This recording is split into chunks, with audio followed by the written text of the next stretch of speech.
could be. Hopefully it's what it should be. This is your boy N-O-R-E. What up, it's DJ EFN. And it's Drink Champs motherfucking happy hour. Make some noise! And right now, let me just tell you something. I'm so excited. That's first off. But one, not only this man is my favorite boxer, he's my favorite athlete, period. Like, I'm talking about all the athletes I've done. You know, I compare him to Michael Jordan, I compare him to Muhammad Ali. I've had all the arguments in the world. I stood the test of the time with this man. I've seen him since the Olympics, since him, you know, he was being pretty, and now he's money, and now he's TBE. And if you don't know who I'm talking about the best boxer on the planet, pound for pound, 5 different weight divisions, bust your ass. Everybody he beat, then they say he's washed up. Yeah, he washed him up because he washed him up. Then they say they washed. This is the best boxer on the motherfucking planet, my favorite. Motherfucking Floyd Mayweather. Now let's take it because I've been a person who follows your career from the beginning, and let's take it from the Olympics. Olympics is the time that I feel like it created the monster that you are, because I feel like you whipped the guy in the Olympics. Yes. You tore him down, and then they gave him the decision. That was your only time, correct? Well, we know we only drink champs, so I must have a drink first. Okay, that's right. You know, as far as the Olympics, I feel like it was a learning experience for me. You know, small learning experience. At that particular time in '96, I was very, very upset. Wow. Upset. Wow. I cried about it. Wow. You know, by myself. How old are you at that time?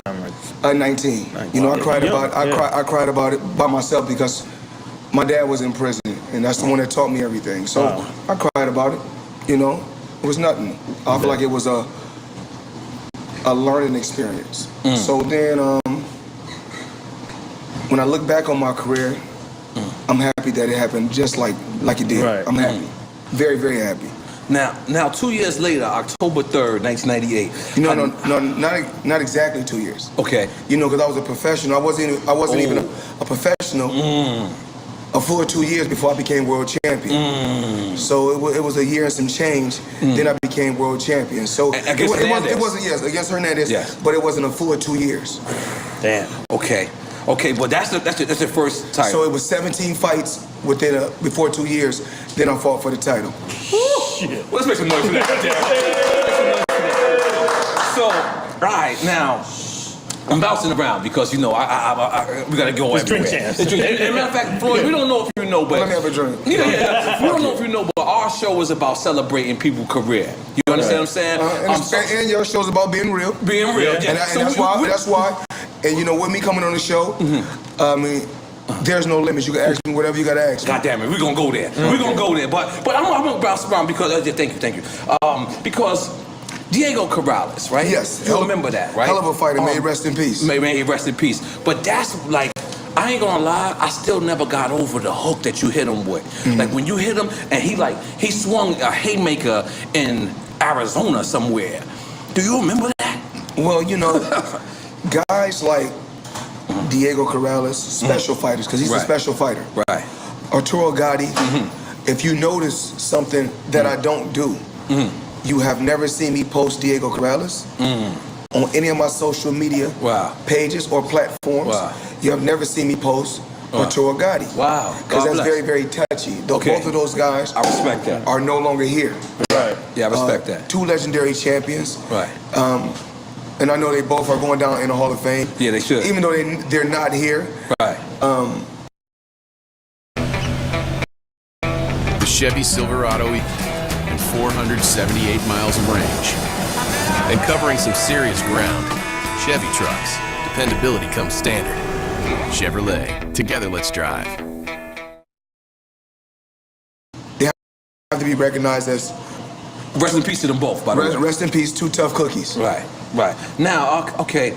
So I don't really want to, because that's real touchy. Nah, I respect that. And you know, he got a family. Right. And they can take it the wrong way. And actually, his wife, you know, Nevada Boxing Hall of Fame, she was one of the first people to start that. Oh, shit. First people to what? Start the Nevada Boxing Hall of Fame. Oh, wow. Wow, okay. So now, The fight that to me was the made you a star, right? Yes. Was Jose Luis Castillo fight, right? Yes.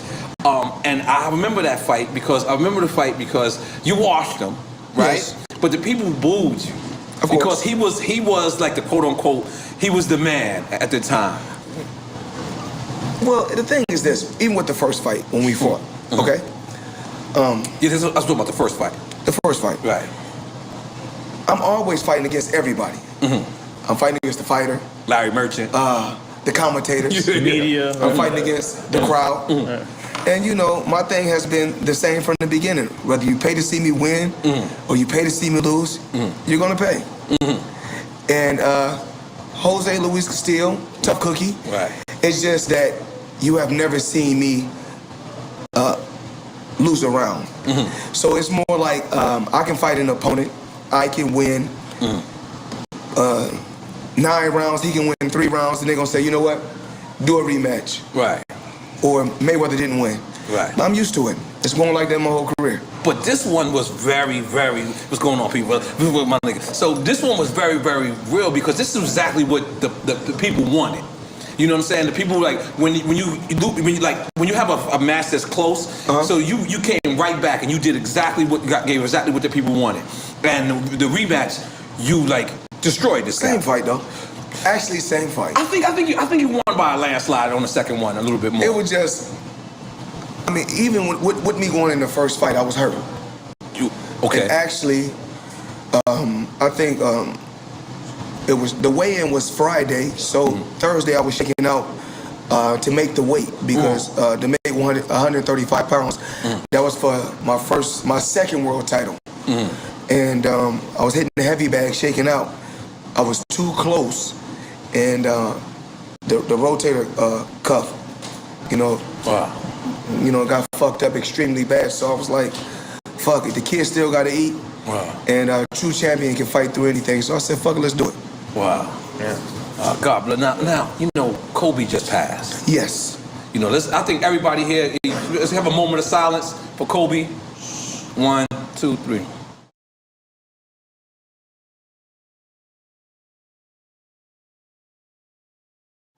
Rest in peace, Kobe, goddammit. Make some noise, goddammit.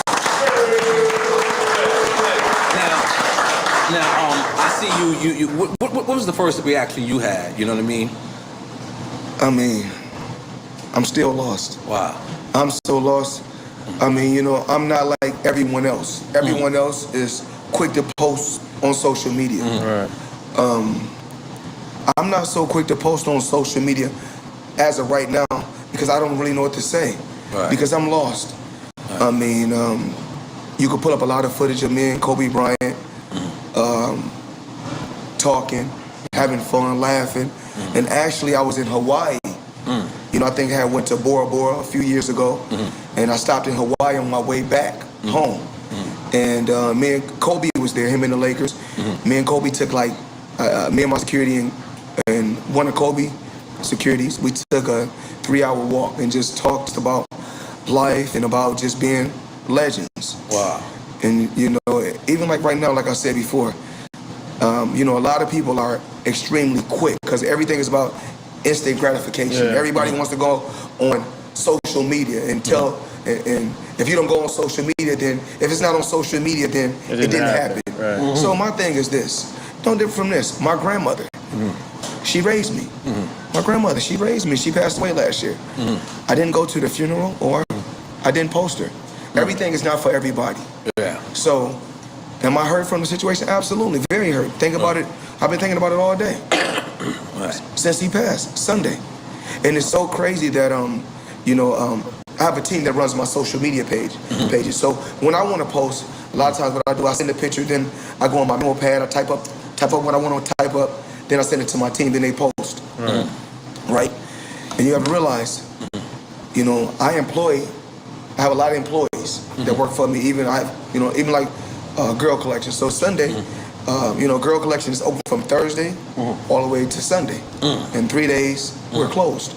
So I heard that when we posted, Girl Collection, everybody was going crazy about the Kobe situation. And I'm more like, it's people, I love Kobe Bryant. He was my friend. Right. We talked on the phone about just life in general. Right. And even when he was going through the thing when he tore his Achilles, nobody knows that me and him was talking. And I'm the one that was giving him a lot of positive advice because he was going through a lot. So, you know, I got employees that still have to take care of their family. And so I guess when we post about our club being open, everybody says, oh, what about Kobe? What about Kobe? Listen, everybody deal with their pain in different ways. Yeah. You know, and it's more like, if you don't post on social media about someone passing away, then you don't care. That's not true. Right. I'm not like everybody else. That's what makes me so special. Right. And with the Kobe Bryant situation, that's very, very touchy. So when I'm ready to post about Kobe, I will. And if I never post about him, as long as me and Kobe know the personal relationship and bond that we had. All right. That's what's up. Make some noise for that. Can you believe that this guy in this picture is me? I didn't realise how bad my hair loss was until I've seen the transformation that it is now. I'll tell you a quick story with Kobe. Kobe was making an album at one point, right? So he was down with Trackmasters and Steve Style. That's why Steve was on Breakfast Club. I don't know if you heard. You know, I did a record with Kobe. Yeah. So I don't know if you heard it. Like it never came out. But I don't know if it came out. If it got bootleg. But anyway, I get to the studio with Kobe. So I'm looking. And he's a ball player. So I'm like, yo, nigga, let me write your rhymes. And he's like, no. I'm Kobe Bryant. I do everything. And I was just like, I just thought that was just amazing. And then years later, I was drunk at Mr. Child's and I challenged him to a game of basketball. And he also looked at me like, you're out of your mind. No, that's just who I am, man. Let's make some noise for Kobe Bryant once again, man. So Floyd, like I said, I'm gonna bounce around because I'm really, you have a very long career. Like, I've been doing this for 4 years. As you know, I was a hip-hop podcaster for 4 years. As you know, I was a hip-hop star before that, but now I want to be good at my job, so I go and I Google people. Well, let's say you were at right now, you know, your podcast is doing amazing. I want to say congratulations. Thank you. You know, but as I was trying to say, for 4 years we've been doing this, and I've Googled people and I watched, and I gotta say to you, this is the most fun I've ever had. Just watching you washing niggas up again, like you know, just going back and just watch because it's for instance, Zab Judah fight, right? It's never good enough. No matter what, it's never good enough. If I beat a guy like Canelo. And he's out. Chill, I'm getting there. Floyd. Chill. I'm getting there. What's going on, my nigga? What's going on? I ain't seen you there. That's my man. I got you. I ain't coming on Straight Chance too. But all right, let me. This is when I knew you was the most disciplined motherfucker in the world. Was the Zab Judah fight, right? Yes. I know. I'm from New York. I know how New York energy is giving it up. I know how you guys was giving it up. But then it was an incident that happened in the ring. You could have easily participated in this incident, but it was something very smooth you did. You know what you did? You relaxed. You just went in the corner and you did nothing. And how did you develop that discipline? Because you wasn't fucking up your bag. My thing is that we can't fuck up the money. We can't fuck up the money no matter what. We can fuck up a lot of things. We can fuck up the club. We can fuck up a house. We can fuck up a car, but we can't fuck up the money. So you mean to tell me at the minute where your uncle and... I knew a fine was coming instantly. You knew a fine was coming? I knew it. But not one piece of your thing said, let me go snuff I couldn't do Judah real quick. No. No? I was already taking care of business. Okay, all right. You said, fuck that, let's stay on the back. Let's keep it, my thing was this. We're professionals. Right. I'm not an amateur. You know, this is not a street fight.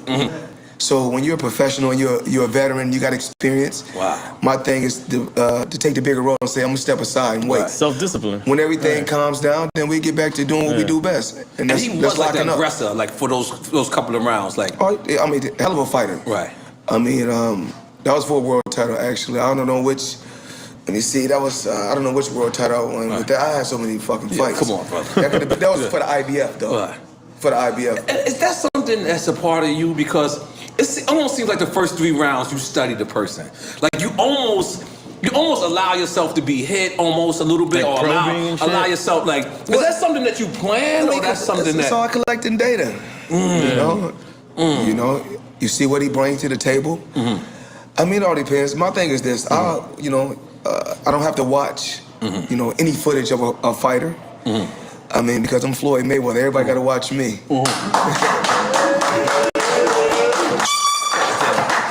God damn it. And again. That was hard. Let's make some noise for that again. So, a fight that was, that got weird. It was, you know, 'cause I thought y'all guys was homies at first. It was De La Hoya, right? Because I thought you guys was down with each other at first. No. Y'all always didn't like each other? Well, this was the thing. I was with a company, Top Rank. What's his name? Bob Arum. Bob Arum, yeah. You know, Bob Arum, you know, how I feel. Because, you know, lawsuits always come different ways. I'm only speaking for how I feel. You know, I feel like he was taking advantage of fighters for years. A lot of times all we talk about is Don King. I think Don King gets criticized because he's black. And he's flashy and he's flamboyant. So a lot of times when you... Saying Bob Arum is worse. The thing is this. You know, just like myself, I feel like I got 3 strikes against me when I go into any situation. I'm black, I'm wealthy, and I'm outspoken. So those are the 3 strikes. So even like, and like I said before, Don King, same thing. Flashy, flamboyant, outspoken. Right. And so once... This is a public service announcement. We're kicking off something new. We're bringing sports, culture, I got you. and fun to your late night. I'm trying to tell you. 106 in Sports, all new Wednesday at 10 on BET. Now, who's number 1? Obviously me. Say less. I can. The world starts to say, you know what? He's a crook. He's a crook. Everybody jumps on the bandwagon to say he's a crook instead of getting to know that person. Right. So since Bob Arum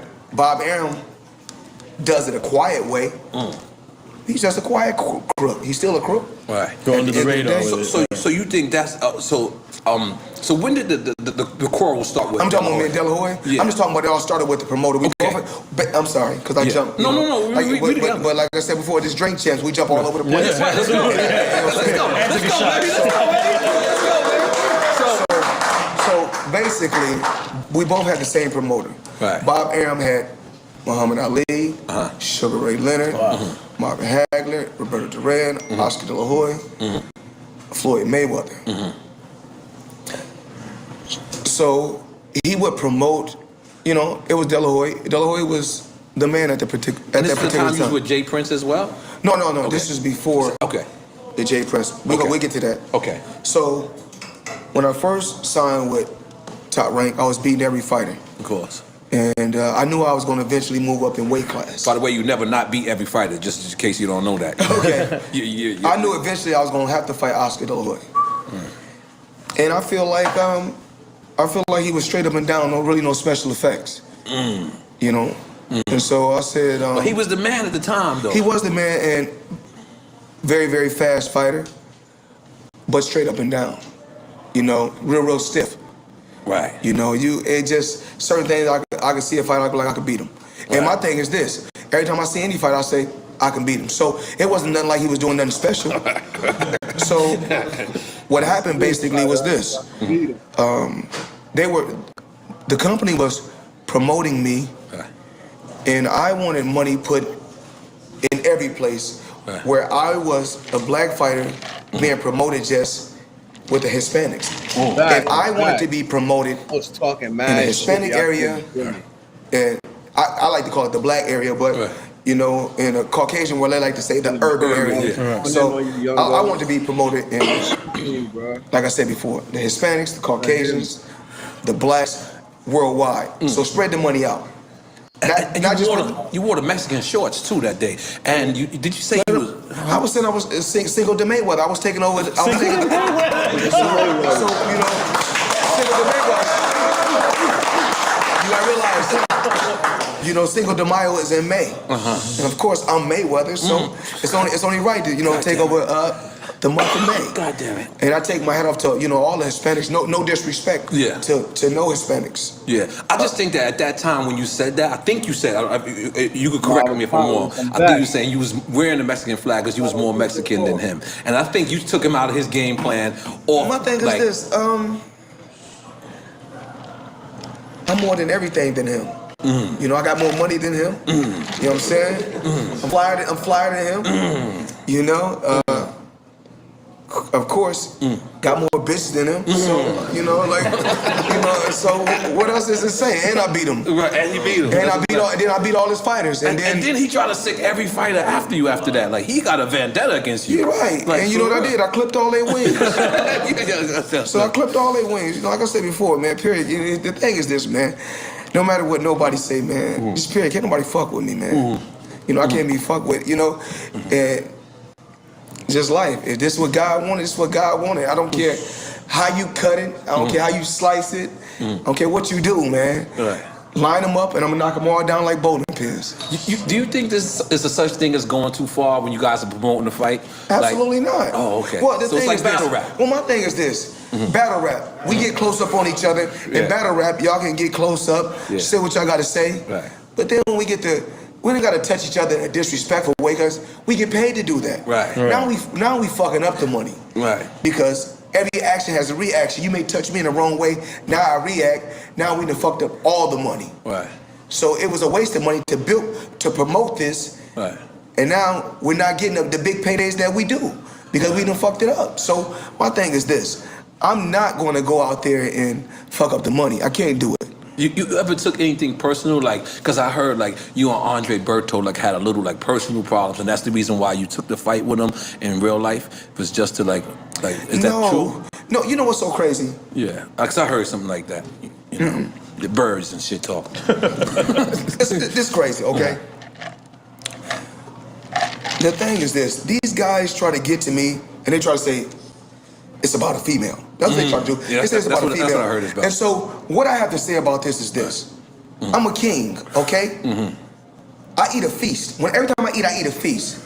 And when I get up from the table, I don't give a fuck who get the leftovers.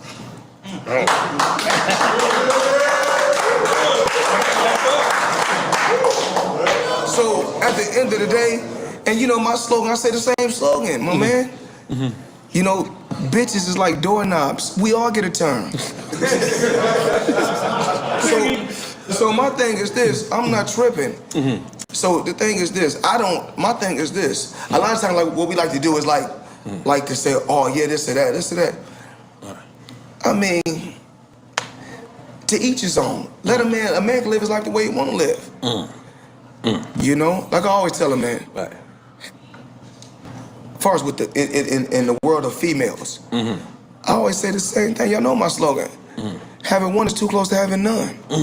So you know, I always got a contingency plan, and for those that don't know, that's a backup plan. So that's what it is. The NBA on ESPN is happening. We don't know who's going to catch fire or who will shock the world, but we do know that for opening week, Christmas, finals, and everywhere in between, there's one place to call home. Stop playing with me.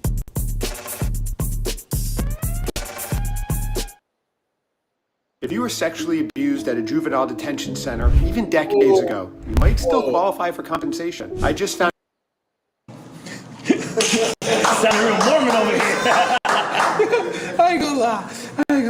I'm hyped. All right, hold on. So I'm moving around. Move all around. I mean, you gotta realize. I'm gonna give you what you want. This is and you know, I don't really do interviews. I know. Thank you so much. By the way, thank you so man. much. But let me just say something. This is one of my favorite fights, right? Was because this was like the time where everyone said, Floyd, this is it. This guy's Floyd's stopper. It was Ricky Hatton, right? Yes. I kid you not. I couldn't believe how the world, like I won so much money on this fight.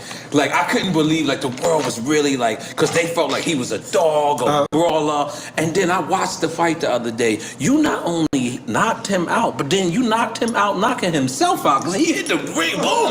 And it was like, I said, holy moly guacamole, this is, do you remember that? Do you remember what the critics were saying and things of that when up until the Ricky Hatton fight? Well, you know, I'm always fighting against the critics. Right. We talked about that in the beginning. You know, real sharp mind, so I always remember. Right. So, my thing is this, okay? Ricky Hatton. Heart. Heart. Yeah. Hunter, too. He's going forward like a pit bull. It's only one thing. Smarts. Smarts. Timing. the will to win. See, the thing is, there's about me in the sport of boxing. I was willing to die doing something that I love. So if you're willing to die to do something that you love, 99% of the time you're gonna come out on top. So, just like Kobe Bryant, Michael Jordan. Killer instinct. You know?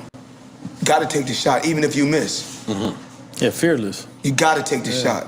So my thing is this, and it's crazy. Right. You know, even like I'm saying, like when you just look back at my career, you say who done from the beginning of boxing to now? Who's doing Floyd Mayweather numbers? Who's doing Floyd Mayweather numbers?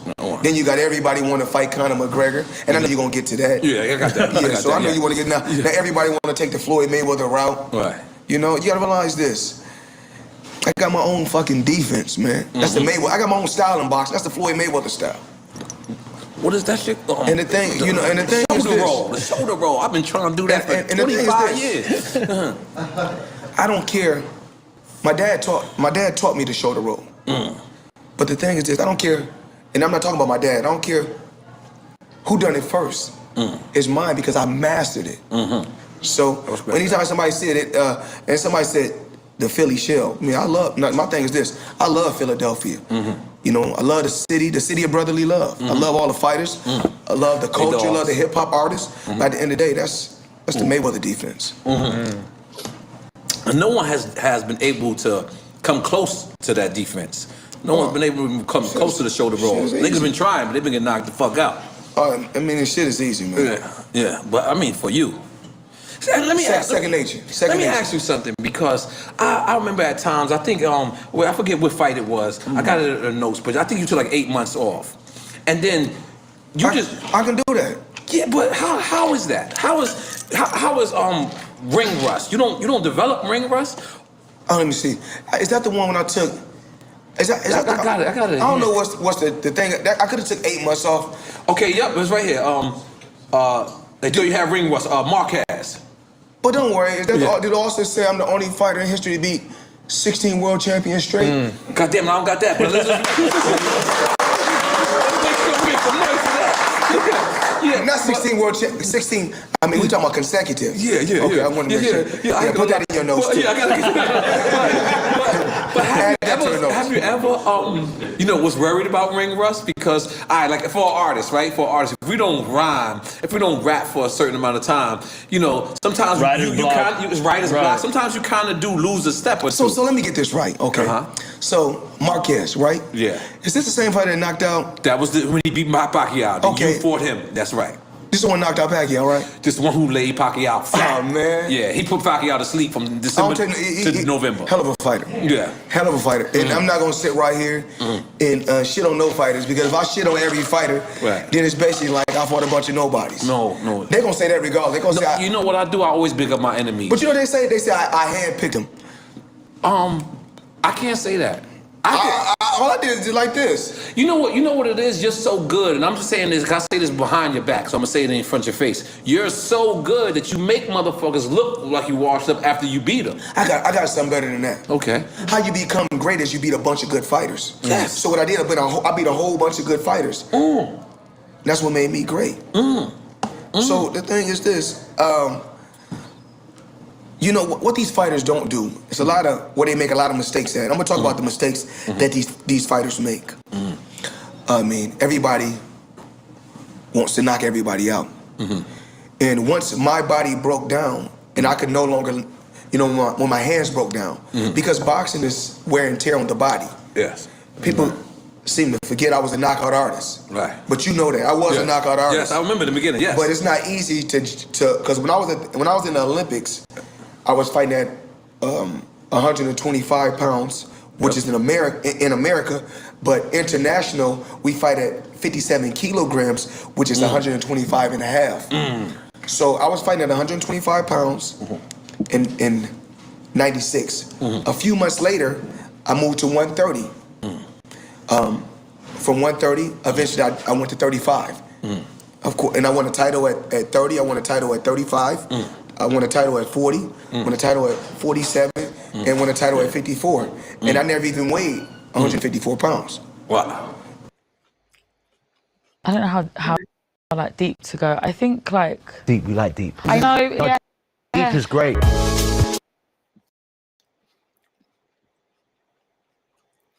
So, and weighed 154. you know, my thing is really like, I don't really got to toot my own horn. The proof is in the pudding. So, Like, so to answer do the your question, homework. with the Marquez fight, you didn't even feel like the ring rust. You didn't even feel like I ain't been in here a minute. Like let me get snuffed first. It was like, just, I was shaking the rust off in the fight. Okay. So, you know, I'm that type of cat. Okay. You know, I can shake the rust off in the fight. All right, because he was a dangerous guy. And the thing is just like in a rap battle, a motherfucker can get better. Right. You know, I get better. Right, got that. Make some noise for that. Got that. Now I remember this fight. This fight right here, I was in a house full of all non-Mayweather fans. So I was the only Mayweather fan, right? And I don't mind. I gotta say this though. Yeah. How can you be in a house full of people? Mayweather haters. Let me correct that. How can you not want to see a black man that beat all odds and made $1 billion? God damn it. And made $1 billion. You want to root against him? Because at the end of the day, follow my blue. I'm not friends with these people no more. Just by the way. I'm fucking up again. I was gonna say follow my blueprint. I mean, follow my green print. You know, you follow the green print. Then I don't even know what that is, but I want to make some noise for that. Sounds like money to me. So the thing is this. And y'all rooting against. And I always, you know, a lot of times before I go to the arena, I listen to different songs. Sometimes my headphone, but the one I really like to listen to is, you know, Biggie. They pray on my downfall. It's not gonna happen. But the thing is this, man. Don't go against me. Ride with me. I respect that. I'm not going. My thing is that I know how to win no matter what. We can start off. You could be up 1 round. You could be up 2 rounds. You can be up 4 rounds. You can be up 10 rounds. We can be going 12. I'm gonna get to you. God damn it. I'll get to you. God damn. So let me describe what happened. So I was the only Mayweather fan in this, and this is Sugar Shane fight. So what was it, the second round he hit you with a good shot? Was it the second or the third? Oh, that little shot, that was cool. That's all right. That's the first time we seen you buckle up, though. That wasn't. No. So you won't say that? DeMarcus Chop Corley. Chop Corley, okay. He moved a good shot, too. Okay. A few guys, he moved a good shot. Okay. Sometimes you show it. Sometimes it's going to show. You get hit on the temple with a good shot. There's nothing you can do. Wow. You know? Because you've never been to the cameras. Like. Why shut up? Why? Why shut up? You know, I told you before, I'm not an artist. I paint on the canvas. I'm an artiste. I wasn't ready for that one. Holy moly, guacamole. You know how it is, witty like them rappers, huh? Yeah. So speaking of that, I gotta ask. You know, you and 50, y'all was friends. Y'all was like billionaire brothers and shit like that. I mean, the thing is this. I'm speaking from the heart. Yes. I just never understood where all this came from. 50 be at my house every day. This man sleep at my house. We go to the boxing gym. We kick it. We hang out. We cool. I come home. I went away on a little vacation. I come home, and then when I was on my vacation, I got the newspaper. I seen that it said that he started the TMT promotions. And when I came home, I guess he wanted to become 50-50 part, 50-50, in the boxing business. And my thing was just that I was happy and comfortable with what I was already doing. And I guess he wanted to be a part of, what I was doing. And I said, we friends, we got a great relationship. We can keep it like that, No hard feelings, no grudge. Then one day and then I guess, I don't know if he got upset. One day I just seen on the internet, they was like, look what 50 said. I'm like, he said 50 said something about you. I'm like, no, It's my family. I'm with this motherfucker together every day. Right. Because at first it both seemed like y'all was just playing around. So then, the thing is, he said something, of course.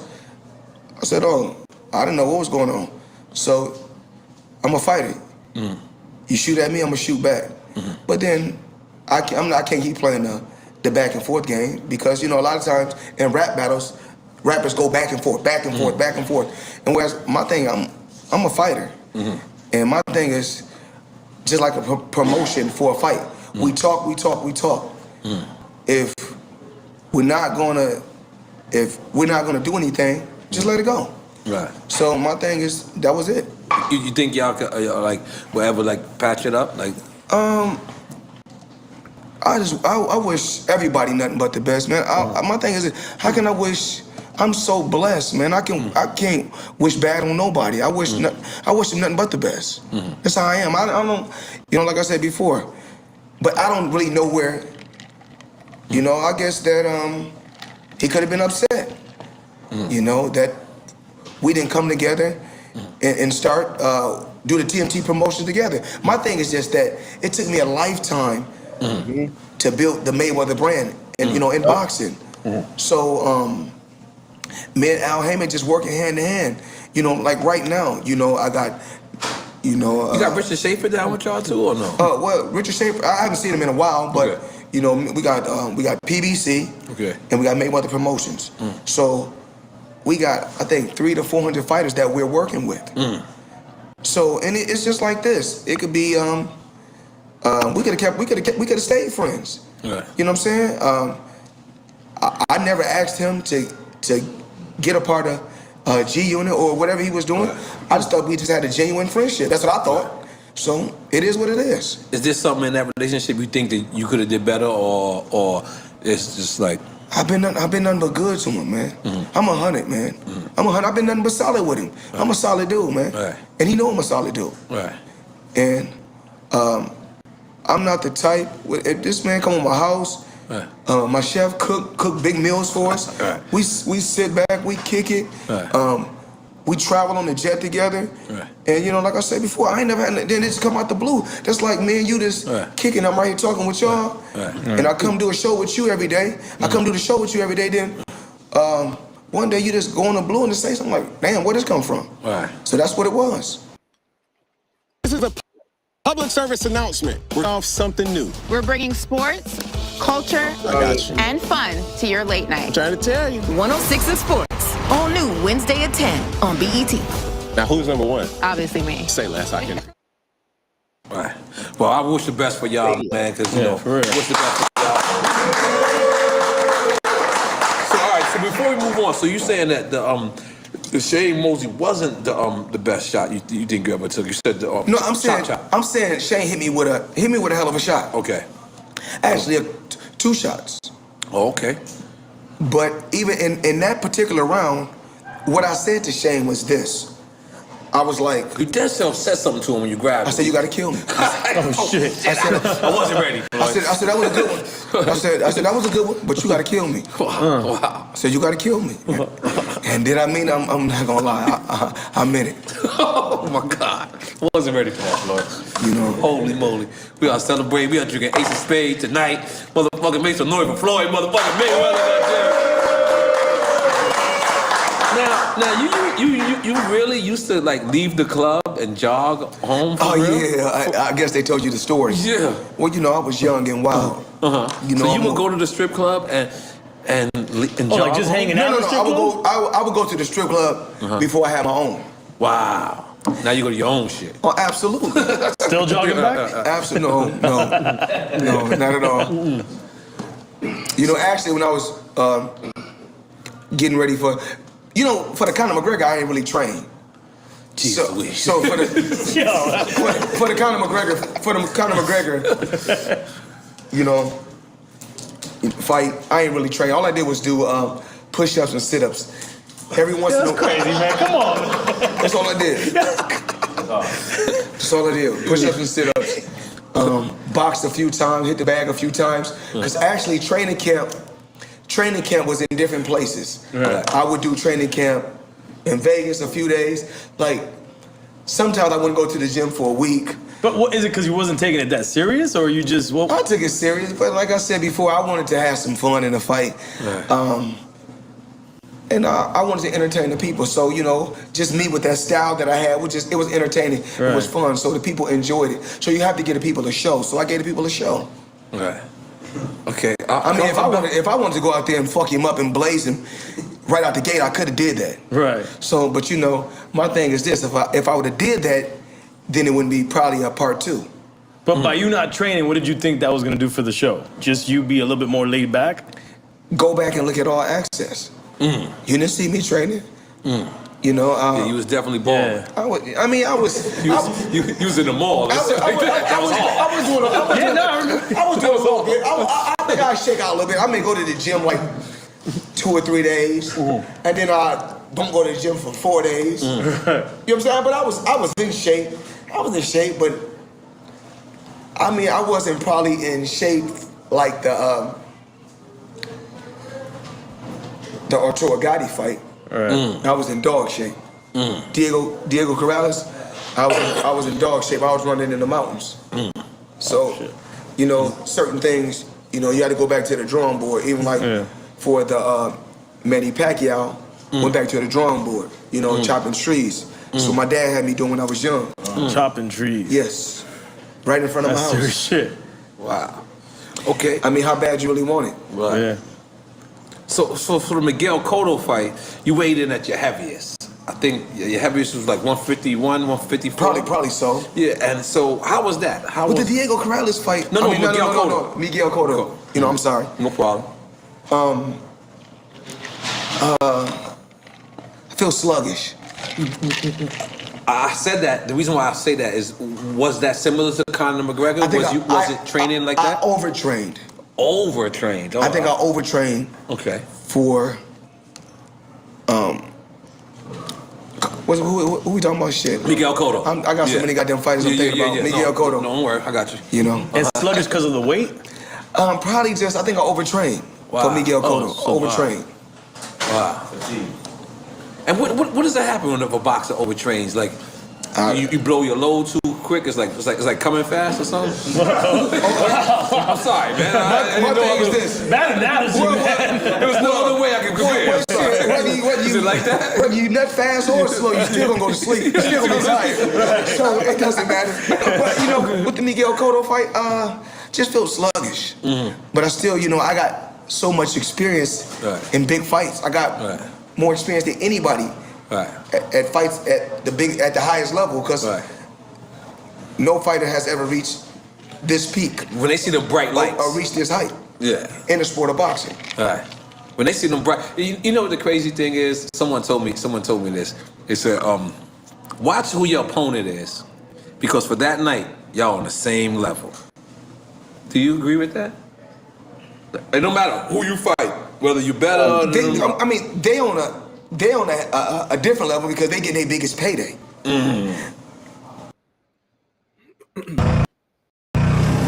Stop or substance. Somehow. But me, I'm on a different level. Because if I wasn't on a different level, then I wouldn't be on this show talking with you right now. So I'm on a different level, just period. Because the thing is this: no fighter can go out there and demand $300 million for a fight. God damn it, Floyd. So no fighter can do at the live gate. I never seen a fighter do over 70 million for what? 50? It could have been, I don't even know, 16,000 people. I done in under 2 minutes. The fight was sold out, 70-something million. Then I done a McGregor, that sold out in minutes, another 60-something million. So, and you know, like I said before, I kept 100% of the revenue. You never seen that happen in no entertainment business. So, at the end of the day, I think that when it's all said and done, you know, I'm just real sharp, and I know what I'm doing when it comes to business. For the McGregor fight, I would think you were overtrained for that because of the risk that people put you in, meaning like saying that, you know, this This is UFC. This guy's used to kicking. Did you just feel like you just had the advantage because he couldn't kick, or you just felt like I'm just gonna wash him anyway? Well, my thing is this: he's known for having a hand game. He's known for having a hand game. He won recently, right? He just won. Yeah, he started off boxing first, so he got a stand-up game. So he known for having a hand game. So, I mean, we both are warriors. So let me see what you can do. And you know, we was getting so many pay-per-view buys for the fight. You know, we had to drag the fight. You know, we had to not drag the actual fight, but we had to prolong. You know, the fight. That's why we didn't get in the ring so quick. We had to drag it out a little bit. Okay. One of the things that because actually the system crashed because so many people was trying to buy the fight. Wow. One of the things I asked you earlier was, is it ever going too far, right? Like, is it ever boxing? And one of the things that I didn't like about McGregor, I think at one point he had said a monkey. He had said something like that. Yes. And I immediately went from, this is not funny no more. Like, I went from, like, I get, you know. It's not entertainment. That's when racism comes in. Right. Well, my thing is this: you always got to be a professional and keep your cool. Because this is this is not $100 business. Nope. This is not $1 million business. When you get to this level, this is $1 billion business. God damn it. So you have to look and say, you know what? He said this now. Am I gonna act a fool? Now, so many of our ancestors died for reacting without thinking. And me, myself, before I react, I must think. So I'm taking my time because, you know, when you're talking race, and this is very, very touchy. Very touchy. And you have to be careful. Be very careful, yes. I respect that. My thing is this, period. I just said that all the racist, all the racist things that he's saying, we're not gonna trip. When we get in the ring, we're gonna see if he's gonna be saying the same thing. So, you know, when we got out there, he thought it was a joke, putting his hands behind his back. Said, no problem. I go back to the corner, my dad said, don't worry, just keep pressing him. Keep pressing him, keep switching up when you want to. He gonna burn out. I said, no problem, I got you. I said, because this is what it was. I think an MMA fight is 25 minutes, right? We stopped him. That's total, right? Yeah. Total. So we stopped him 3 minutes after 25 minutes, because we know he good to fight. Thing at that we point. know he good to fight 25 minutes, but after 25 minutes, we know he's no good. Now, is this serious? McGregor Mayweather too? Mayweather McGregor too? Me and Dana have been talking. Okay. And I think that me and McGregor, and probably me and Khabib. Whoa. And of course, you know, gotta be boxing because I'm the A side always. Right. Got motherfucking right. You know, and when we talk about numbers, let's talk about numbers that I've done in pay-per-view. Right. Talk about it. I mean, now Talk about the Forbes for the last decade came out. We talking about, I think they said I made 916, 915. But I made that only in 5 years. Because 5 years, I wasn't even active. I wasn't even fighting. Right. You know, from 2010 to 2020. Wow. Really? I'm truly, truly blessed to do the things that I've done. Right. And when I give back, because these are the things that we don't talk about. So this platform that you have, Drink Champs, I need to be, the champ need to be able to sit back. Sit back. And don't take slow for an secure the dub with Optimum Fiber. Now the better gaming. You know, drink my coffee. A lot of people say sip the tea, but I want to drink my coffee. Drink your coffee. And drink my water and talk about just different things. Whereas I've been giving back to the American people for years, but you never hear about it. And I don't want to broadcast. You're not exploiting it. I don't want to broadcast and tell people about that. As long as I know that I'm doing a good deed, as long as God know I'm doing a good deed, and God can see me doing that good deed, and the American people that I'm doing it for is happy, I'm happy with that. Whereas everybody, I don't have to get on social media, look, I'm feeding the people today. Or I'm giving the people money today. I don't have to do that. I don't have to do that. And that's why I feel like I'm keep being blessed, and I'm going to keep getting blessed and keep being blessed because of the things that I'm doing. Because I'm giving back to the people that deserves it. That's what's up. Let's make some noise for that. Now,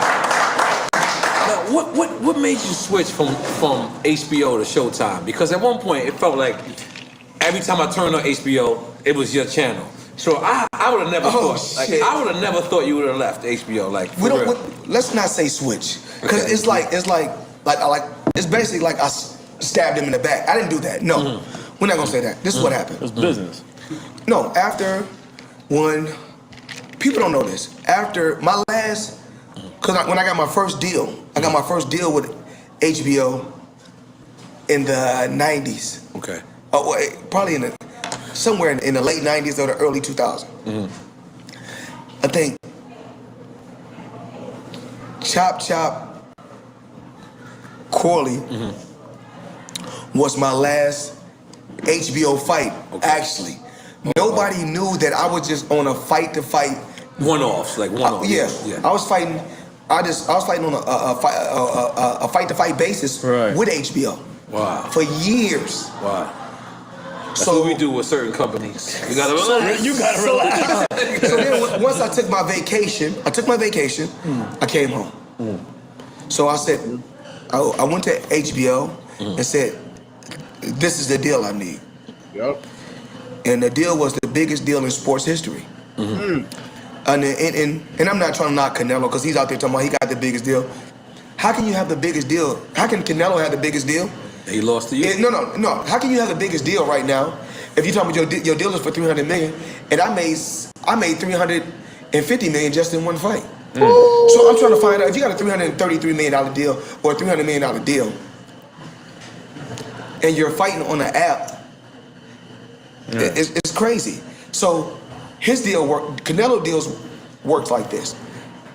If they say he's going to get $20 million for a fight, and his opponent is going to get $5 million, that means Canelo is getting $15 million, and his opponent get $5 million out the 20. Out of his 20. So he's not. So my thing is this: whatever I tell you I'm going to get, that's why y'all see I go out there and post what I'm getting. I post my checks. I post my. So when I post my jet, it's my jet. When I post the cars, it's my car. When I post those mansions, it's my mansions. So when I post a $18 million watch, or when I got a $2 million watch. Jeez Louise, let me see. Let me see. Let me check you out. Look under the bottom. It's a one-on-one. I'm passing right back. Don't worry about it. Look under the bottom. It's a one-on-one. What is this? I don't even know. Wait a minute. Rainbow tourbillon. Oh, this is a Jacob. Yeah, rainbow tourbillon. Yeah, I never even heard of this, Floyd. Look under. Let them know it's a one-on-one. Show it to the camera. Show it to the camera. Holy guacamole. And tourbillon movement. And it's heavy as shit. So you paying $1 million, all factory. You paying $1 million just for the movement. Oh.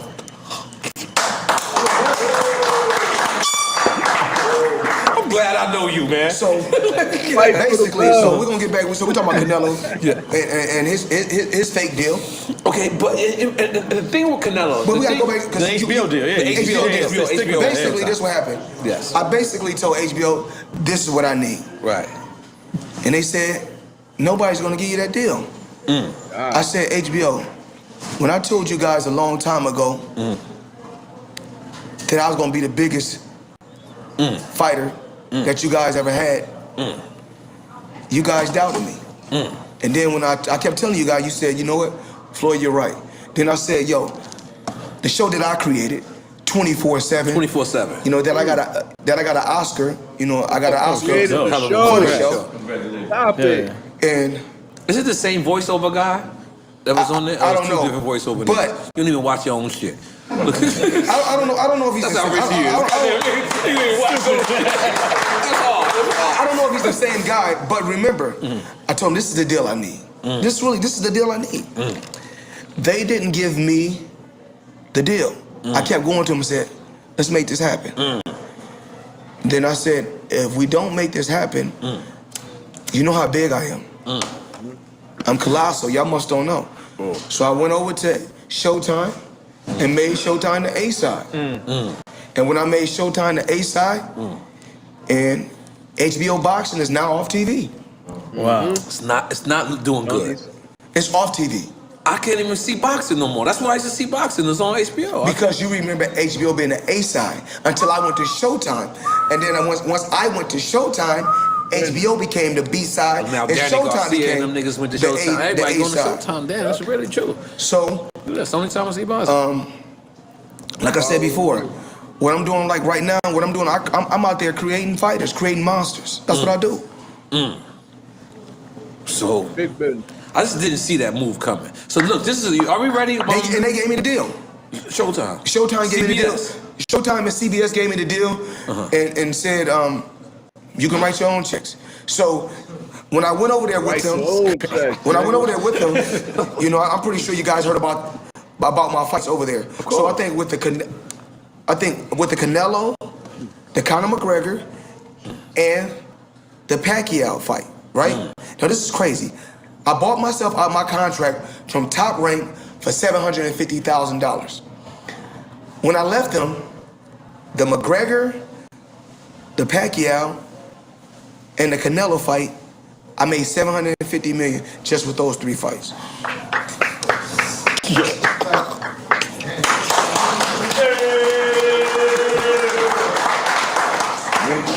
Cheese Louise, Papa Cheese. She got real. Yo, Haz, you got the timer? You got the quick time with slime? Quick time with slime. Y'all ready? Now this is just, you say one or the other. This is quick time with slime. Rapid fire. Haz, you ready? I need to see you. I say what now? You say one or the other. I'm gonna give you 2 choices. One or the other. One or the other. Yeah. Whichever one you want. Quick It's quick answers. All right. Haz, you ready? I need to see you. All right, cool. Nigga, come on. Boris, you kind of big. All right, you ready? Yeah. All right. Ready? Yes. Pernell Whitaker or Marvelous Marvin Hagler? Pernell Whitaker. Gucci or Louis? Louis. Barack or Donald Trump? Barack. Cash or credit? Cash. Kendrick or J. Cole? J. Cole. Knockout or decision? Both. I like that. Just win. Light skin or dark skin? Dark. Power or empire? Power. Tyson or Ali? Ali. Denzel or Samuel Jackson? Both. Imagine being able to build an app with your name on it just by thinking about it. Meet Base 44, a complete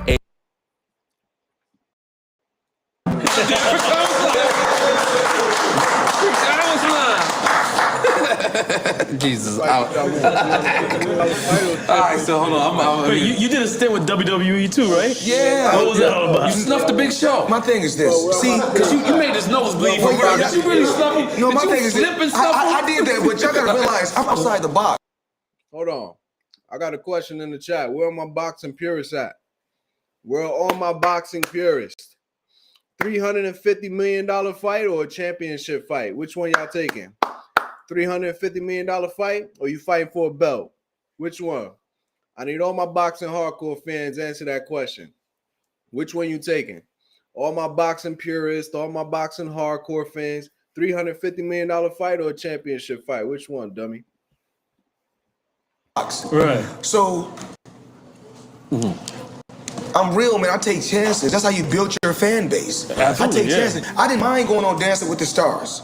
Right. You know what I'm saying? I'm still. I know who I am as a man. I didn't mind doing that. Yeah. I didn't mind going on WWE. You know, you gotta realize when I went on Dancing with the Stars, I picked up some M's.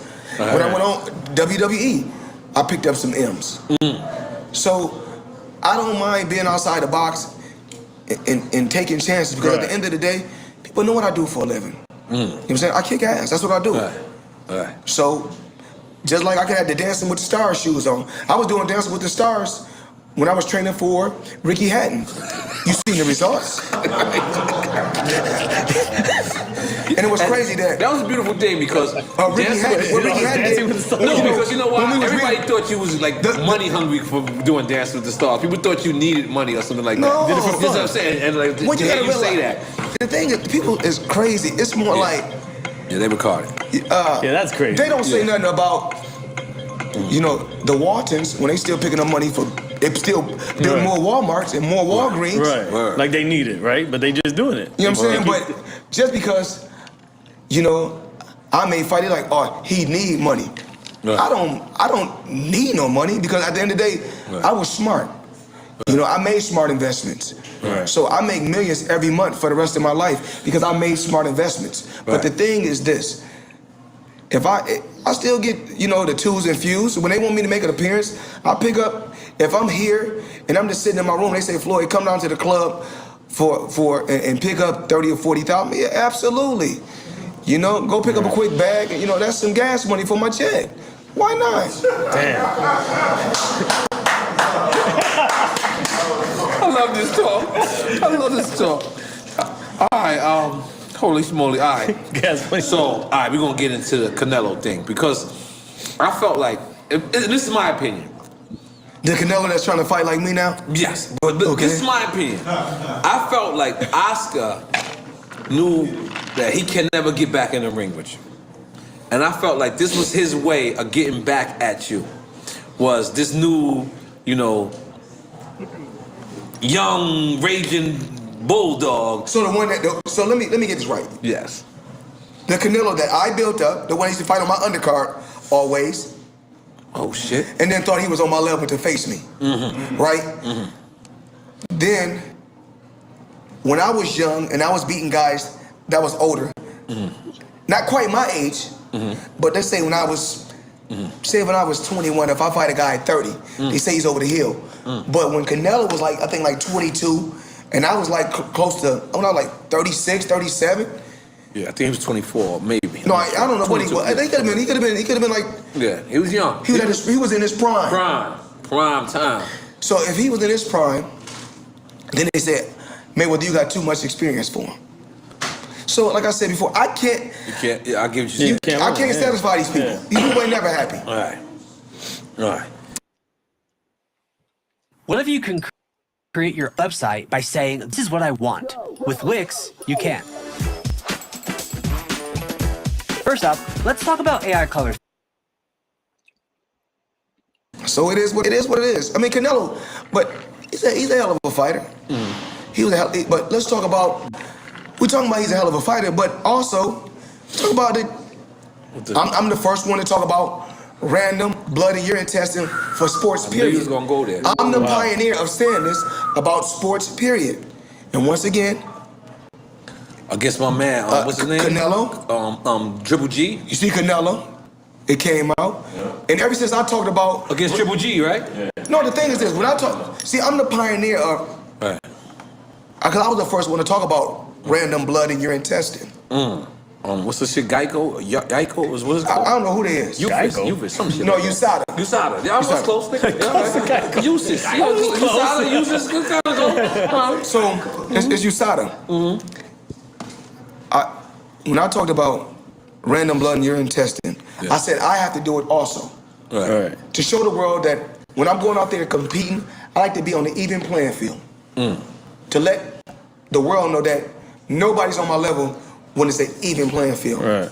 Now, if you cheat, anything can happen. But on an even playing field, I will always come out on top. So, with that being said, you look up Lance Armstrong, Canelo, and the list goes on and on about athletes that's been cheating. Been accused of cheating or been proven? No, been proven too. It's been proven. Yeah. Oh, Canelo. Oh shit, I didn't know. This been proven. Lance Armstrong. Okay. And then Canelo talking about it was the steak that it was the meat that he was eating. The steak. So okay, now you eating. I guess you eating steroid cows or enhanced cows. Man, boys kill me. Oh my God. Now, what's my next question is, that's crazy. My next question, it literally says 2015 against Manny Pacquiao, Pac-Man wouldn't take the test. This is literally what it says. Look, that's as my notes. Look, Pac-Man wouldn't take the test.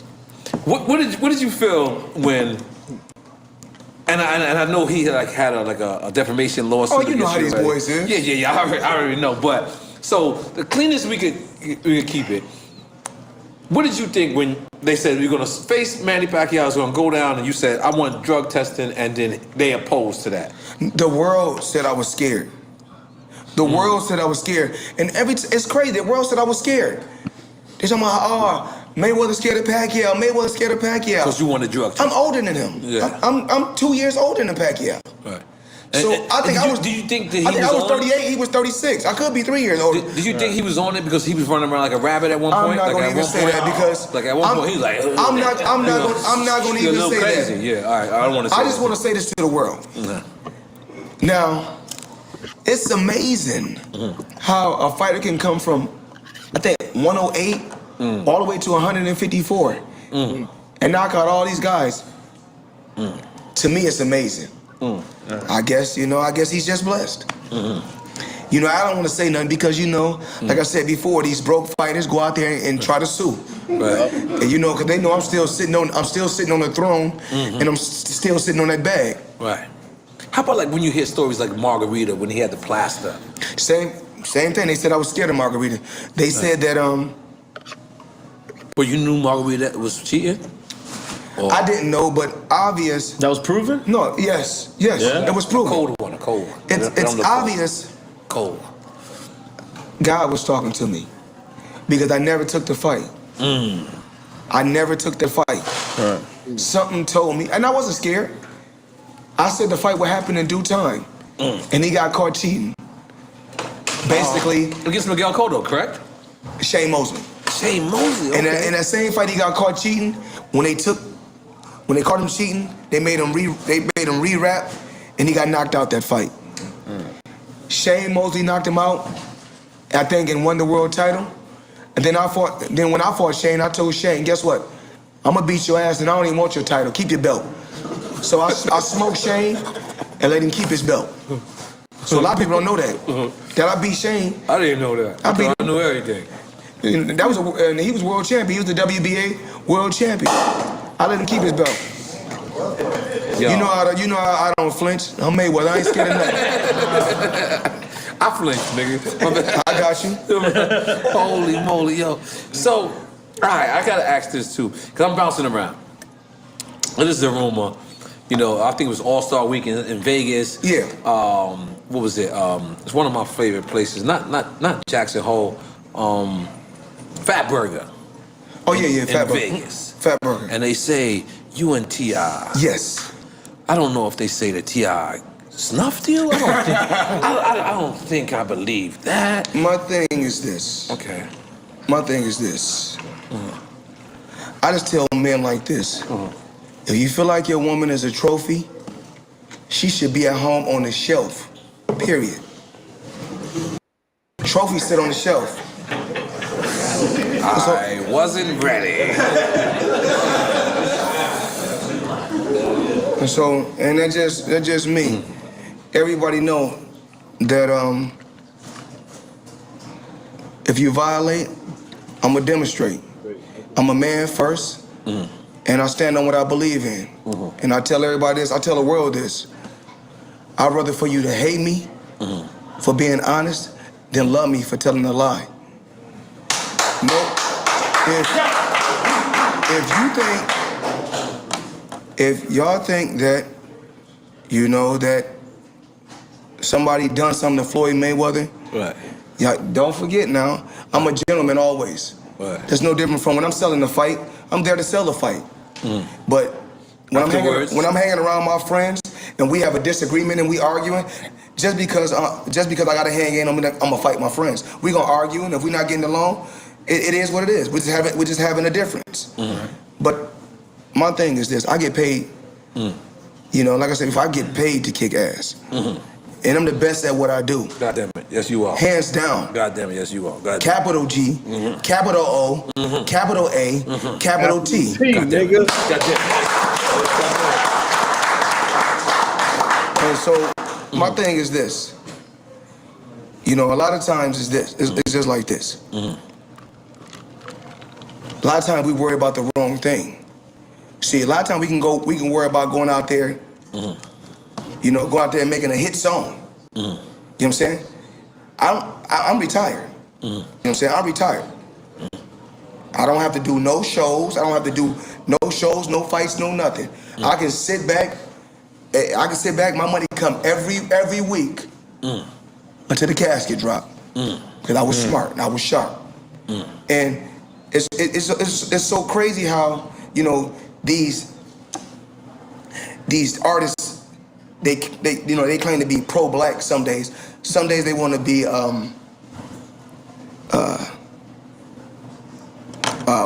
what's the big drug boy? Some days they want to be Frank Lucas. Then some days they want to be Frank Lucas, and they want to be Malcolm X. Then they want to be Huey P. Newton. They don't know who they want to be. They lost. Right. You know, 1 minute it's just like this. Even like with the Gucci situation. If you go back and look on my social media page, I never said no one particular name. Right. I never said that. I'm just talking about in general. We are able to wear whatever we want to wear. We can wear. If nobody is buying my clothes, let me. It's my prerogative to wear what I want to wear. So then you go make a song. I guess it said, "Fuck," you know, the NIGGA, right? I guess this is a song that, you know, Clifford made. Okay. So when Clifford makes the song about me, myself. Oh, I didn't know about this guy. So I'm more like, okay. 1 minute is we for the people, but then we saying, fuck the NIGGA. Okay, I said, okay, that's cool. You don't, it's, yeah, I'm gonna pull up on you, I'm gonna do this, I'm gonna do that, I'm gonna do this and do that. I just had a big fight in Atlanta, right? Guess who showed up to now you're supporting the man that you claim supporting Gucci. So now you look like a hypocrite. So why are you at my event? I don't get it. But guess what? I'm gonna always wish my people nothing but the best.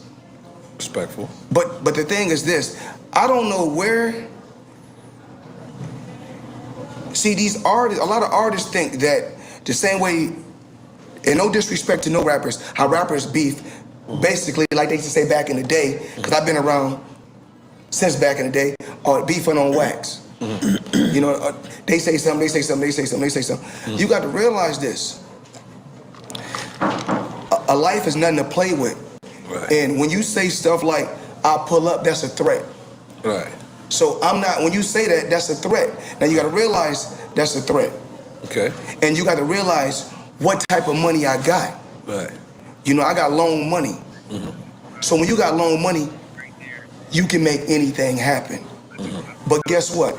I'm not with hurting my people. I'm not with that because, like I said before, I'm not gonna go out there and risk fucking my hands up when I get paid hundreds of millions for fucking my hands up. So, like I said before, and see me myself. And I really mean this when I say this. A lot of times we're worried about the wrong thing. Don't worry about me. A lot of times men like to check, a man get mad at a man. You know what I'm saying? When a man should be checking his better half. You know, like my thing, you don't never see me trip. If a man, like I said before, I'm a king. I'm a king. I eat a feast every day. When I get up, y'all can have it. Have whatever y'all want. And you know, like I said before, I got a lot of problems. But money and bitches ain't one of my problems. And everybody know that. Even though that's two things, I gotta still say one because it sounds better. God damn. Now, I'm switching around, I'm bouncing around. Now, the Victor Ortiz, you remember that, obviously. Oh, absolutely. At some point, he elbowed you. Was it elbow? Then he headbutted you? It was like a double whammy, right? Or was it a headbutt? It was actually, I probably got a mark. I had a mark. I probably got a glue. I think I got my lip glued shut under the bottom. Oh shit! So it was a headbutt that split me open. Okay, so take us through that moment, right? Because he did a dirty move to you. And then he tried to say like it's all good, and then you showed him something different. Protect yourself at all times. My thing is, who put us in that situation? He did with the headbutt. Once again, they try to say I'm wrong, but how did we even get in that type of situation? Yeah. Anyway. Yeah, he had one. He did that. And then I think he tried to say sorry too. I think he tried to say sorry. He was like, "Yeah, come here." And he was gone. Well, you know, like I said before, you know, every action has a reaction. Right. I just reacted. Right. Did you feel anything by that? Like, or did you feel like, fuck it, he got exactly what he deserved? That's what I kind of felt. And I know Victor Ortiz is cool, but I felt like that's what he kind of deserved. Like, you play dirty, you gotta fight dirty. I mean, you lay your bed, you made your bed. It is what it is, man. Right. You know, I forgot I even clipped that kid. You know, I clipped his wings too. A lot of niggas wings. Yeah, shit, yeah. But I fuck with him. He alright. Right. You know what I'm saying? Yeah, it wasn't nothing. Okay. It wasn't nothing new. Okay, you remember Felipe Garcia? You knocked him out 3 times. Felipe Garcia. Yeah. See, I was watching all type of videos of you. Felipe Garcia. I got videos I know you don't even remember. In one fight? Yeah. I was in the same round. What did somebody say? Huh? Let me see. Felipe Garcia. What tell me about what did it take place at? Let me see. Felipe Garcia. Man, I ain't gonna lie, man. You got highlight reels for days. Do you go watch your own shit? My crew be watching all the time, so when they watch it, I like to look sometimes, and I'm a critic of myself because I always feel like I can get better. So any fight that I fought in, it wasn't good enough. What? I mean, that's a champion mentality. It wasn't good enough. It's never good enough. There's always room for growth. So that's why I love my dad. You know, I love my dad because that motherfucker brilliant. Right. He's brilliant. And you know, even though a lot of times we had our ups and downs, right. I was young. God bless. You know, you live and you learn. Right. God bless. And he only wanted the best for me, right. but he didn't want to let me grow as a man. Right. But you know, he let me grow as a man. He actually seen things my way. I knew what I was talking about. Right. So now, you know, he don't really. We got a great relationship. And how's Roger?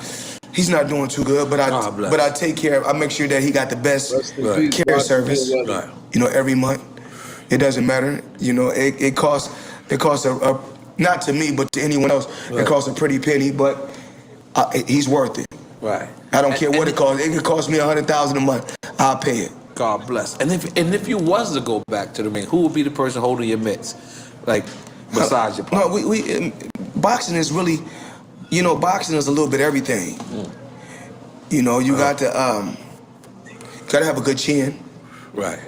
You got to have a heart. You gotta have that iron chin. Gotta have a smart mind. So you know, gotta have a little bit of everything.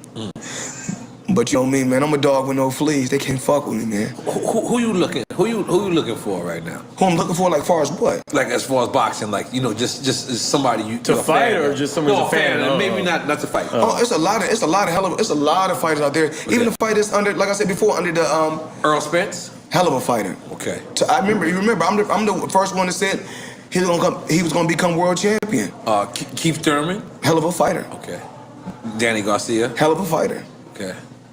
If you wanted to pick one fighter that you'll fight to come back, boxing, not MMA. I'm a businessman. So you can't do that to me because I already proved to the world that I was the best. So you can't do that. You can't put me in that position because you know what?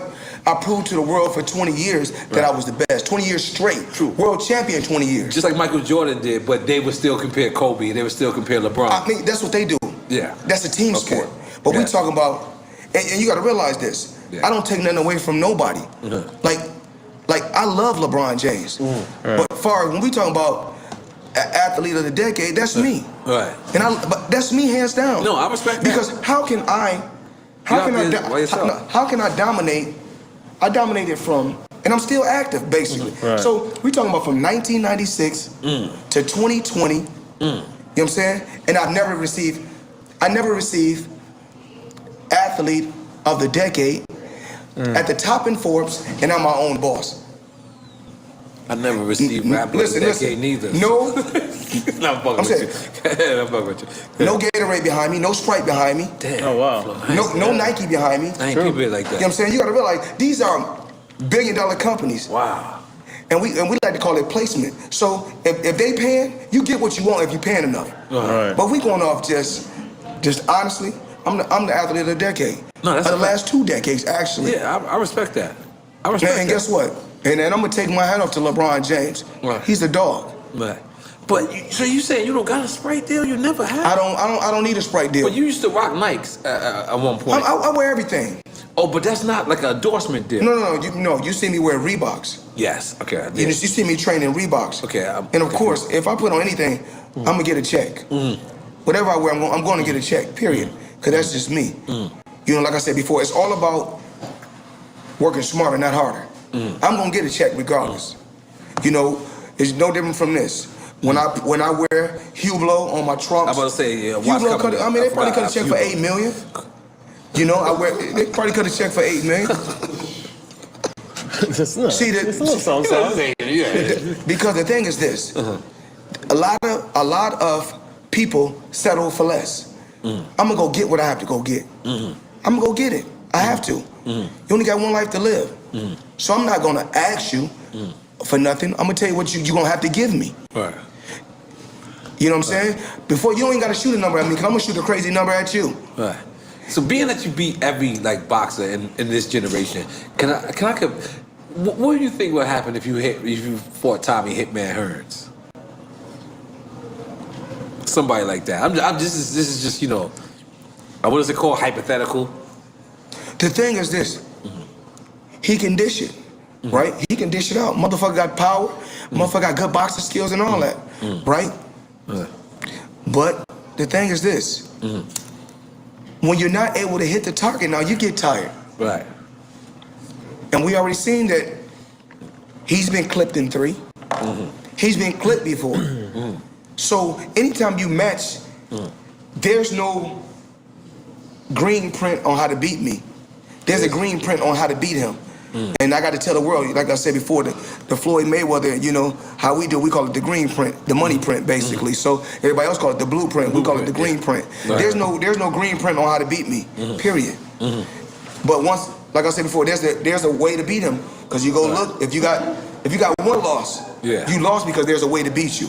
Right. If I ain't got no loss, no matter what you say, oh, he won a round, that's not good enough. Right. It's real shit. So in your mind, you don't rate anybody as your fiercest opponent that you fought. I feel like you don't. Like if you beat them, it's done. You don't rate them, do you? Do you have anybody as your fiercest opponent? Like what you mean, like fiercest? Like whoever was the toughest to beat. In your mind, you feel like this is the dude. Well, you know, a lot of times it's me. It's up to me. Right. I can make things tough on myself. A lot of times. Well, a lot of times I can stand toe to toe when I really should be moving. So, and remember, if a guy win a few toe-to-toe rounds, if he win a few toe-to-toe rounds, then they be like, yo, he won the fight. But then when I'm used to you losing around, period. Yes, and so if I'm moving around a lot, right. you know, because the name of the game is to hit and not get hit. Right. Because when you hit and not get hit, you keep all your faculties, you're still sharp, you make smart investments, you know what I'm saying, and you're able to communicate and run around with your family and do things in a positive, a great way, and you got a great mind. Right. Whereas you look at certain fighters, Muhammad Ali gave boxing his whole life, and then when his career's over, he can barely walk and talk. Right. And I didn't like that. That hurt my feelings. Right. And you see that now with football players with CTE. Yes. Yeah. CTE has to be something that's consistent in boxing. Yes, as well, it has to be. Yeah. It has to be. And you know, still to be, you know, my age and still be sharp, still have all my faculties. And I'm being honest. I think the best thing really about just me and my career was just what I did on the outside of the ring. You know, how I changed the whole sport of boxing, the whole dynamics of the sport. Right. You know, and you got to realize, even like how just the whole hip hop world, like when I fight, the world stops. Yeah, how it's marketed. Yeah. It stops. You know, I'm a marketing genius to do the things that I've done. You know, I took 24/7 and gave that to HBO, went over to Showtime with All Access. All Access. And then I said, yo, you know what? I created that show. This is All Access. I have to be executive producer. Right. You know? And you know, you go out there, you look at my fights, I got 50 fights. Guess what? I own all 50 fights. You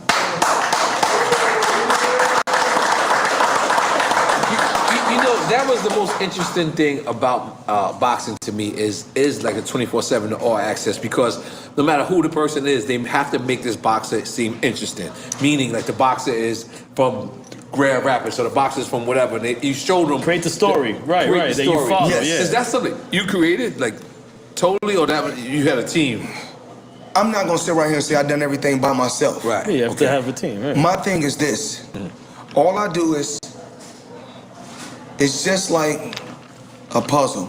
We have to get the main piece first. The main piece to the puzzle. We have to, and so, and I'm the main piece to the puzzle. So I started off, and then you guys throw in your ideas. And when you guys throw in your ideas, then we go from there. And that's what I do. But you know, my thing is this. I don't like to, when we doing the show, just like y'all show right here, Drink Champs. Yes, right.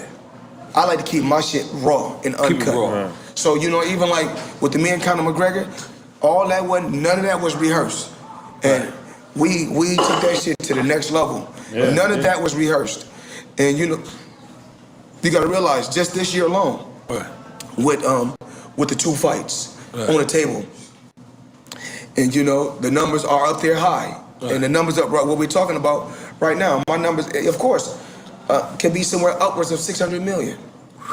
And we talking about, and then, like I said before, I even talked about fighting Khabib and Conor in the same day. I will fight. I'll fight one in the daytime. I'll fight Khabib in the daytime, and I'll fight Conor at night. It's the after party. And no, I'll fight Conor at night, and then separate states. No, same place. You do separate states. No, same. You know, no. Come on, man.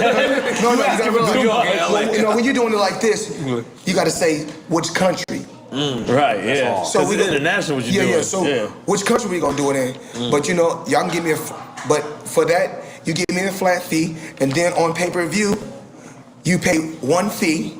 Right. You pay one fee, probably $250, $250, and you get to see both fights. Right.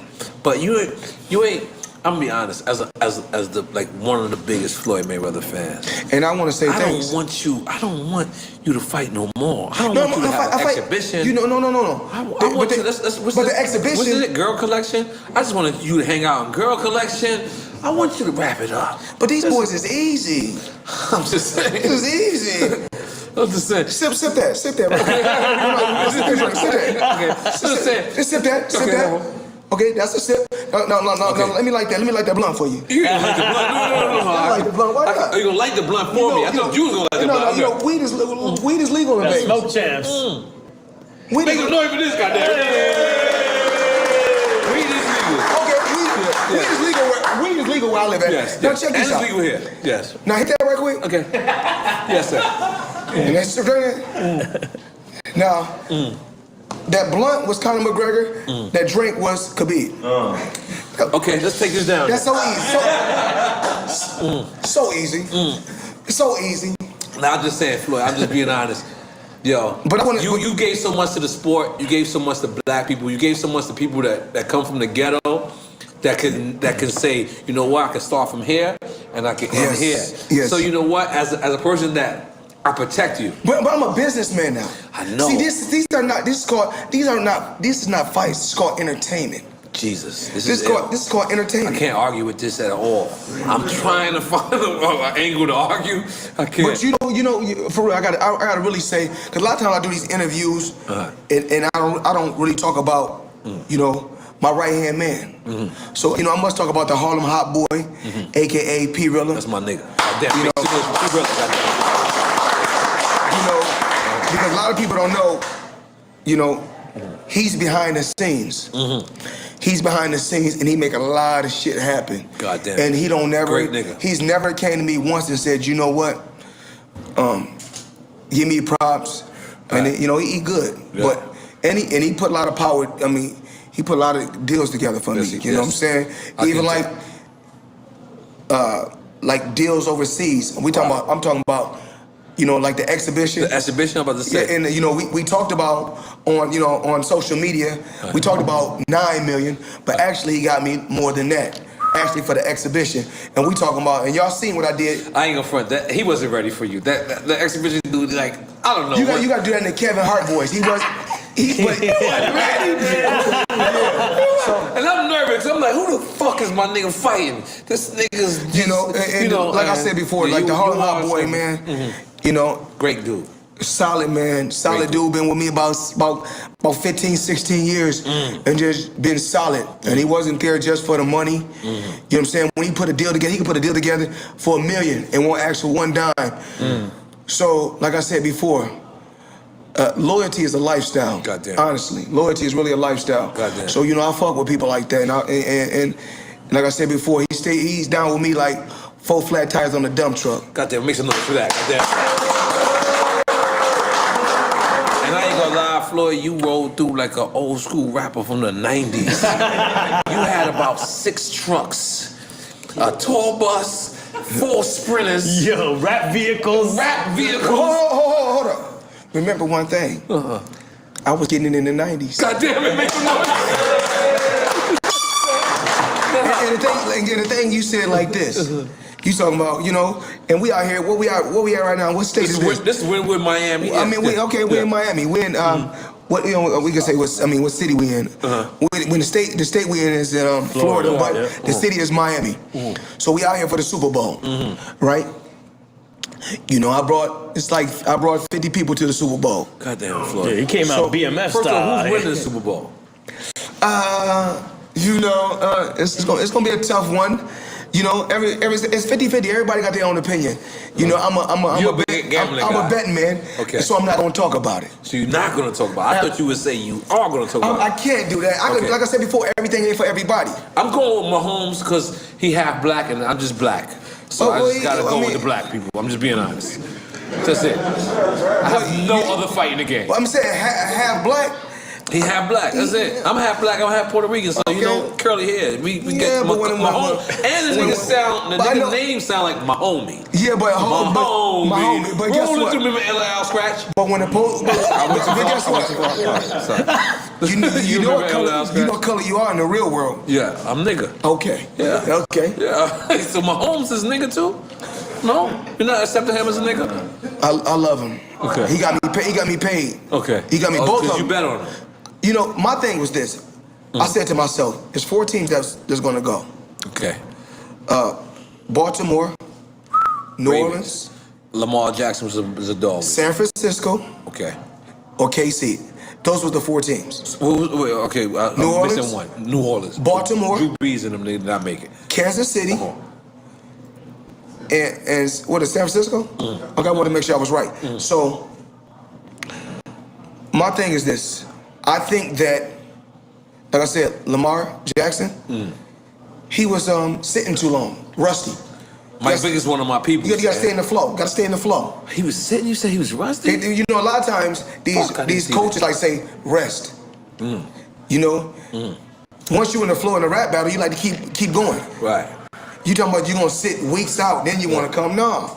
Right. And you going against a guy that's in his zone. Right. You know what I'm saying? He flowing, his shit going smooth. Most likely you may be better than him, but you're gonna come up short. Wow. And is that like that in boxing? Yes. So you gotta stay active. So why you think that, if you look at Pretty Boy Floyd compared to Money Mayweather, 2 different fighters? Because when I need to hear this. Pretty Boy Floyd, I was active, fighting all the time. Yeah. Every couple months. So I stay in the gym, I stay fighting, I'm in the flow. So I could throw punches, tear a motherfucker ass up.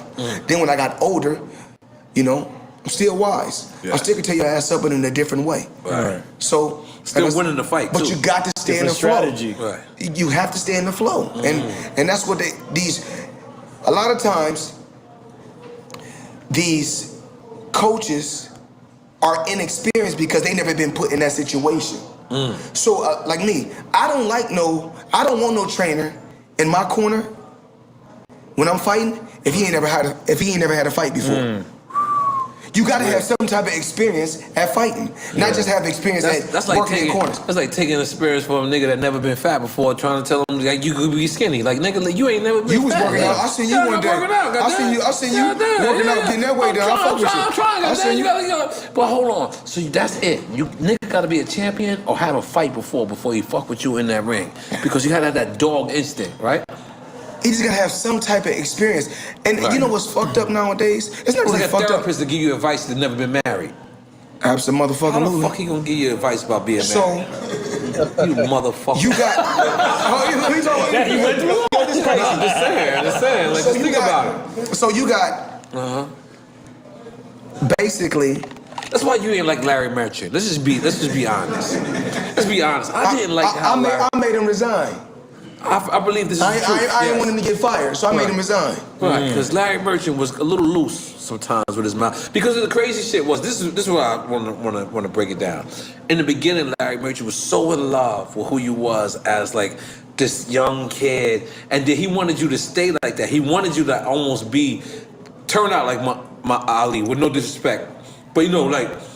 And when you was taking these smart fights, you start to smart and fight, he started to critique you. Do you agree with me or? I mean, how can you criticize something that you ain't ever done before? That's true. I heard you say that. So that's not. So you really just got an opinion. Yeah, the point he's been making. Right. Yeah. There's just an opinion that you got. Right. But how can I be with a network and I'm with a network and I'm bringing tons and tons of money in, and I'm with these people and you're talking bad about me, and we supposed to be one family. Right. Right. So, you know, that's something I didn't understand. I just think he was so much in love with your style from the beginning that he was trying to get you to almost, and I don't think it was his fault. I think he was just so used to that old style. And in all due respect, you are the first person to invent this. You know what? I'm going to be smart with my career, be smart with my money, be smart with my moves. Yeah. He was the first one. So to not to defend him, but to almost defend him, it was like you was the first of this kind. You understand? Do it make sense? Listen, I mean, because there's only one Mayweather. Hating comes in every color. That's true. In every race. Right. You know what I'm saying? And my thing is this, man. I don't knock anyone. So even like on social media, right? Right. Everybody's entitled to post whatever they want to post. Right. You can post whatever you want to post. But nowadays, everything is instant gratification. That's what everybody wants. Right. Yeah. And my thing is just this. They say all Floyd posts is his money and his jewelry and his lifestyle. What else the fuck can I post? I can't post being homeless or poor. That's your reality. Because I'm not homeless or poor. Right. So, let me get this right. You're jealous. A lot of people, you're jealous of me because they say I talk too much. They say it's cocky, right? But I don't say it's cocky. I say it's extremely confident, right? Because it's cocky if you're talking about it, but you're not doing it. I'm talking about it, and I'm backing it up, and I'm getting the bag, and I'm investing the bag, and I'm taking care of my family and my loved ones. You know, a lot of times, what's the hate about that? You have to take care of home first. So when you see, you're gonna know. When you see Floyd Mayweather's son, you're gonna know that's Floyd Mayweather's. Well, when you see my boys, you're gonna know them my boys. If you see my daughters, you're gonna know them my daughters. Cause no different from my boys gonna have everything that you see me got. I'm not gonna say my boys gonna have $18 million watches and $2 million watches, but my boy gonna have $200,000 and $300,000 watches, and they gonna have Patek Philippe's and Richard Milles and you know APs and all the rest of that stuff. They gonna have that, and diamond Cubans and all the rest of this shit. I'm not gonna lie. This should be everybody's role model at this point. Like, come on, yo, listen. So can you continue? Come on. I can take a pee-pees first. Dale. Come on, you coming in? You're not taking my seat though. You're not taking my seat. I gotta get the mic though. You gotta Come stand, on. take the mic. I'm gonna Stand get the up, mic. nigga. Don't take my seat. That's not Mayweather, what's going on? What's going on? Drink Champ Sports right here. I don't want to take the man's seat, but I'm gonna sit down and say Take a seat, man. Drink Champ Sports. Drink Champ Sports. What's up? Yeah, Talk to me. So you from Grand Rapids. So as a young boy, who did you actually like style your fight from? Your father gave you the gloves. He gave you the game. But who did you see like because as an athlete, there's always kids that look up to athletes. So who was like one of yours? Honestly, let me be honest. Please. I looked up to my father. Respect. But I like so many different fighters. You know, I may like how a certain fighter went to the ring or how a certain fighter warmed up. So, you know, it's not really, it wasn't one particular fighter. You know, you may say that's kind of slick. I'm gonna do that, but in a different way. And I'm gonna do that in a different way. So I'm gonna take all this from, it could be 100 different fighters and mix it all up and say, it's gonna be Floyd Mayweather. But do you have like an exact one, or was it just like your father taught you the defense, he gave you the gloves, but who did you like? There was Ali, but like who else? My dad taught me everything. That's what's up. I hear Nori coming, but that's what's up. What's up going on? Now you still talking? Right Come on, dog. You right here, brother. Give him a good question. Okay, what was the question, nigga? As a young athlete, who was it that he saw as a young boxer that he wanted to become or nurture his game from? He said it was his father. I'm gonna be honest, man. And I've right here.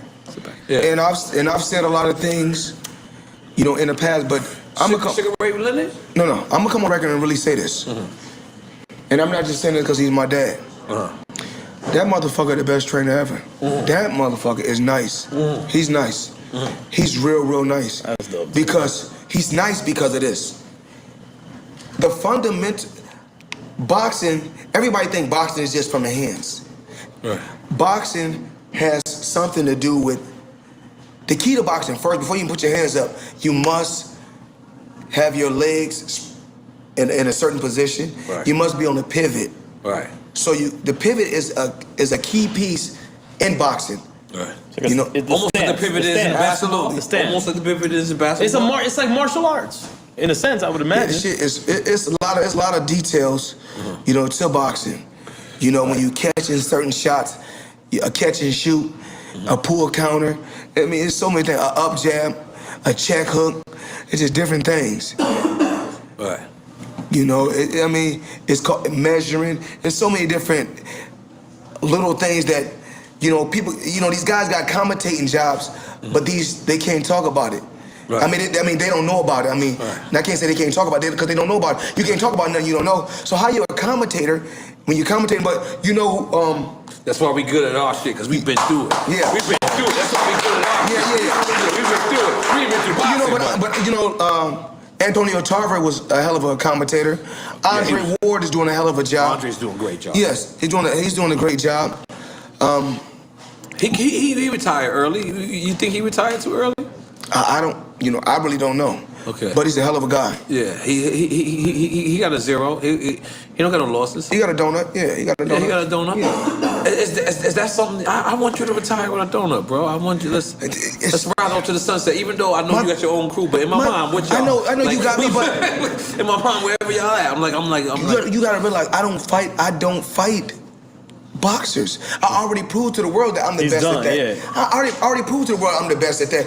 See, I don't need to be on the pound for pound list because it's not no longer the pound for pound. It's the Mayweather for Mayweather list. Right. You know what I'm saying? That's straight. I'm on the Mayweather for Mayweather list. You can't call it pound for pound because I've been surpassed that. You ever see it in the Ali movie where Ali meets up with Frazier and they're kicking it and they're chilling and then all of a sudden, when the crowd comes around, Ali just starts flipping on Frazier. Has a boxer ever did that to you? Like you ever hang out with a boxer and y'all kicking it, and then like media come around and he says it like he wants to fight you? That's not that. But let me tell you what fighters do nowadays. Okay. You know, because they got to realize. Everybody want to fight Mayweather. Like you got to realize. You really got to realize in the ring and outside the ring, the swag is impeccable. And we're gonna talk about the reason. I'm gonna tell you the reason why. And what was the question again? Like has a fighter reacted to media? Let me tell you what these fighters do. Let me tell you what these fighters do. What they do is do like this. You know, they look up to Mayweather, and then they probably win a title. You know, then they go get their first fight. Then they go get some glasses, and then they get a couple of dollars, get a little car. Then it's like basically Mayweather starter kit. That's not. We call it Mayweather starter kit. And then it's fuck Mayweather. Yeah, it goes from you the idol, then you. Then it's fuck Mayweather. Yeah. Okay. Right. So, but my thing is this. Like Broner felt like he was your He felt like he was the money team. And to me, I'm an outsider looking in. Okay. I have no knowledge of this situation. All I know is that, you know, he's called himself Young Mayweather. And at the beginning, it was like you accepted him as little bro. And then somewhere along the line, I don't know what happened. I got love for Adrian Broner. Always gonna love Adrian Broner and gonna always want the best for him. Right. That's beautiful. You know, you live and you learn. Right. That's all I gotta say. You live and you learn. I can't sit around here and knock a fighter that's under the PBC banner and the Mayweather Promotions banner. I can't knock these fighters.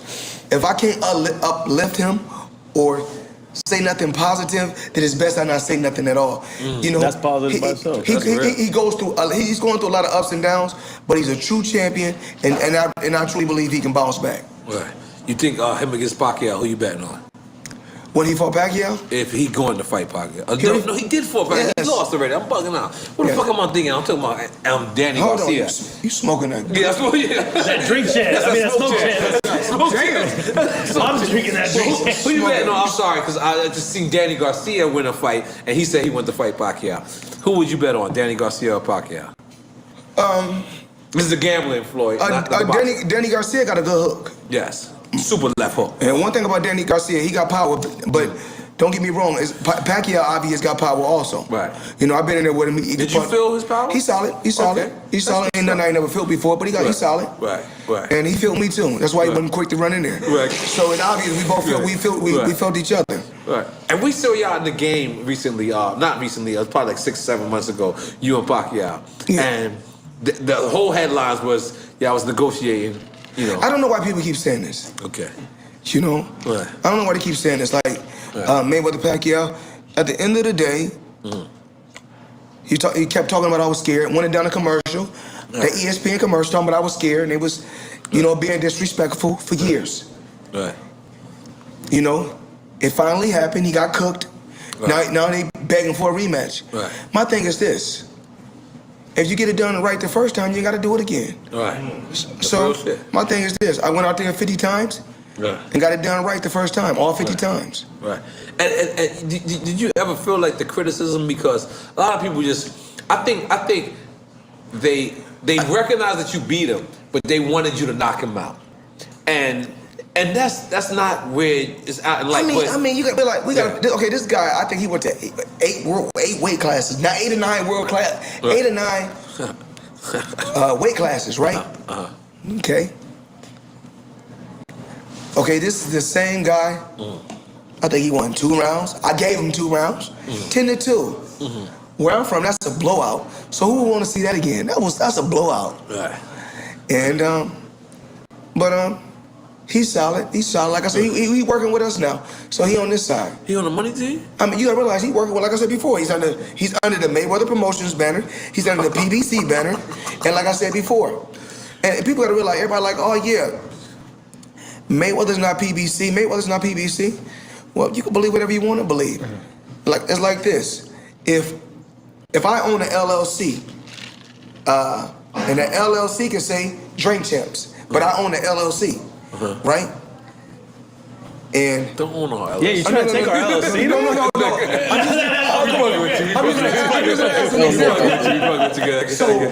So does that mean that?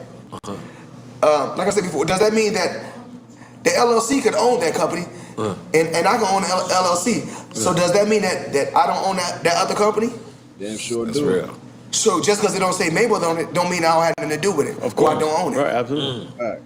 God damn, make some noise for this guy. We are selling our LLC. We're selling. So after all this, right? All right, let's get into the strip club though. Let's get into girl club. Oh, absolutely. You know, it's in Vegas, right? In Miami right now. Yeah. I think I'm gonna have like 10 girls.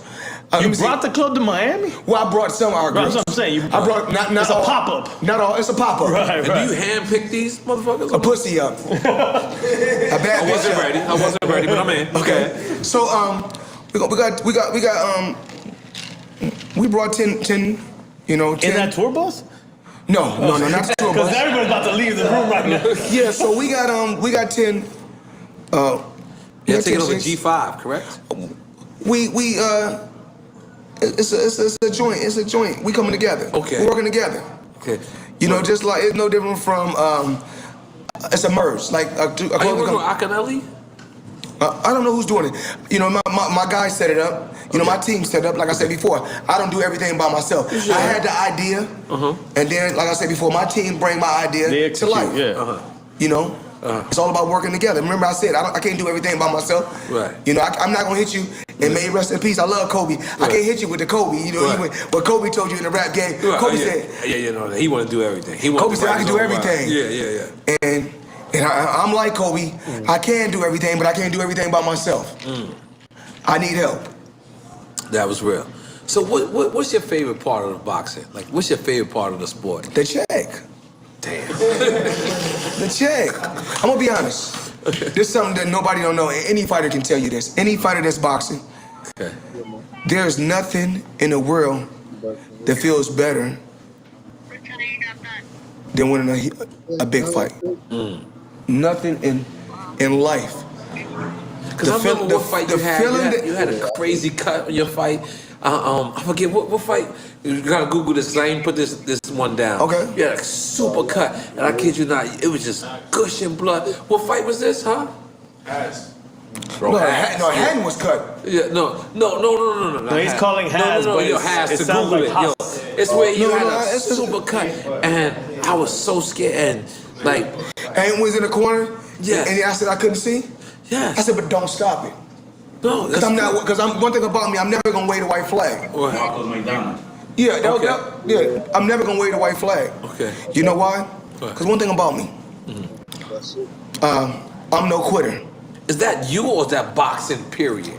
What do you mean? Like, you know, like this, like I'm not no retreat, no surrender shit. Is that what you taught in boxing, or is that what you taught as a human? Just my dad just brought me up different. I'm a different breed. I'm just a different human. Meaning like this. I'm outside the box, like I said before. I'm just outside the box. I take chances. I do things that I like to do. Right. You know, when we was talking, just like we was talking about a few minutes ago, when I was talking about swag, when you know these kids nowadays talking about, oh, we got swag, we got the drip, and I keep trying to tell these youngsters, swag and drip is this.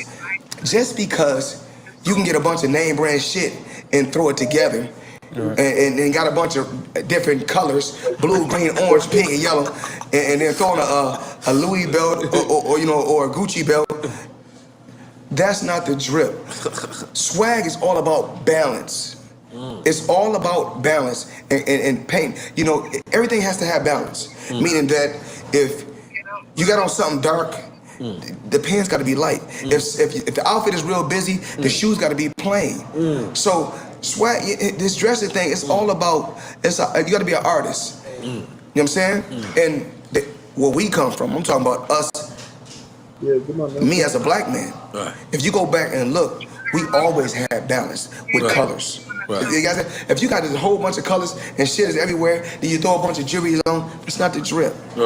You know, you gotta know.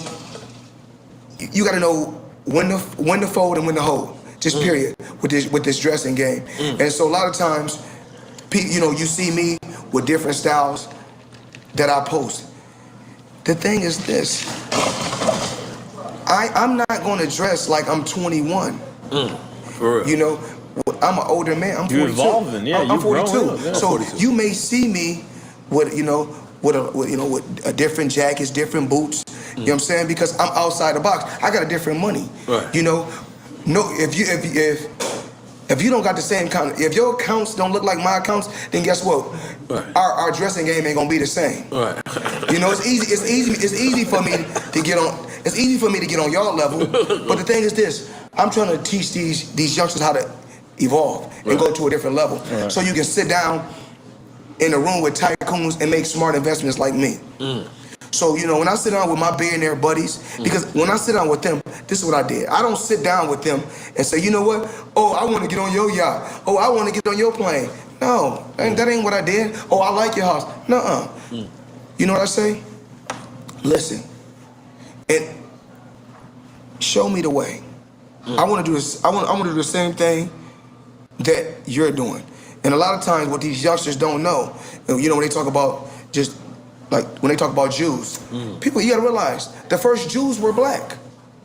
Jews. Yes. Not Jewry. Jews. The Jews. Yeah. The Jews. Jews were black. Right. Wow. It's deep. And so, and a lot of, and it's so crazy right now. I be thinking about this all the time. Even like all around the, just in the in the U.S. right now, the Jews got all the Jews. Right. Right. The Jews still all the Jews. Right. Real shit. And so, a lot of times what we do is this. We will, even like with my club, we go like they go to Dre's, the nightclub, like in Vegas. This period. We got me as a black man. You got Rolex. Oh yeah. You got Louis Vuitton, because Louis Vuitton don't give. Period. Louis Vuitton don't give no discount. No discount. So you got just our people. Wait, they don't give you a discount? If I go talk to the owner, I can get it. I'm not worried about that. All right, cool. You know, like I said before, I got a lot of problems. Money ain't one of my problems, so I'm not tripping. You know, I don't want them free. So when I'm fighting or I'm doing something, I want them to say, yo, you know, give me 30 or 40 or 50 tickets. No, we don't do that. Okay, cool. Because you know, you gotta realize I sell my tickets way overpriced. Yes. You know, a $10,000 ticket go for $100,000. Yeah, that's real. So my thing is this. Where I was at? Cause we talk about so much shit. And I'm like, fuck. We're talking about Gucci, Louis. Louis, the drip, the Jewish, the Jews. Yeah. So like I was saying about me, like I do when I sit down with my friends, I don't say. Oh, you get right on your jet. Yeah. No, man. Show me how you do that. The way. Yeah. Show me what y'all doing. So if you say that you want to, you keep calling me over here because I'm cool, because I'm fly. You like my swag, you like everything about me, right? Yeah. You do it. I need to invest the same thing you invested in. If not, then we don't need to be. We ain't really friends. So, what's the worst thing you ever spent money on? You regret it. You can't regret it because whatever you do, you have to learn from it. A learning lesson. Yeah. It's a learning lesson. Because we can't take none of this shit with us. No way. Right. You know what I'm saying? So. You have fun and you live life and you like I said before, you got to live life to the fullest while you're here. You ain't never bought a bitch a Birkin bag and you wanted to take it back? Keep it real. Absolutely not. No. Absolutely. Because you got to realize this. Okay. Once again, I told you before. Because I'm a stingy nigga. So no, a lot of times we look at certain things and be like this.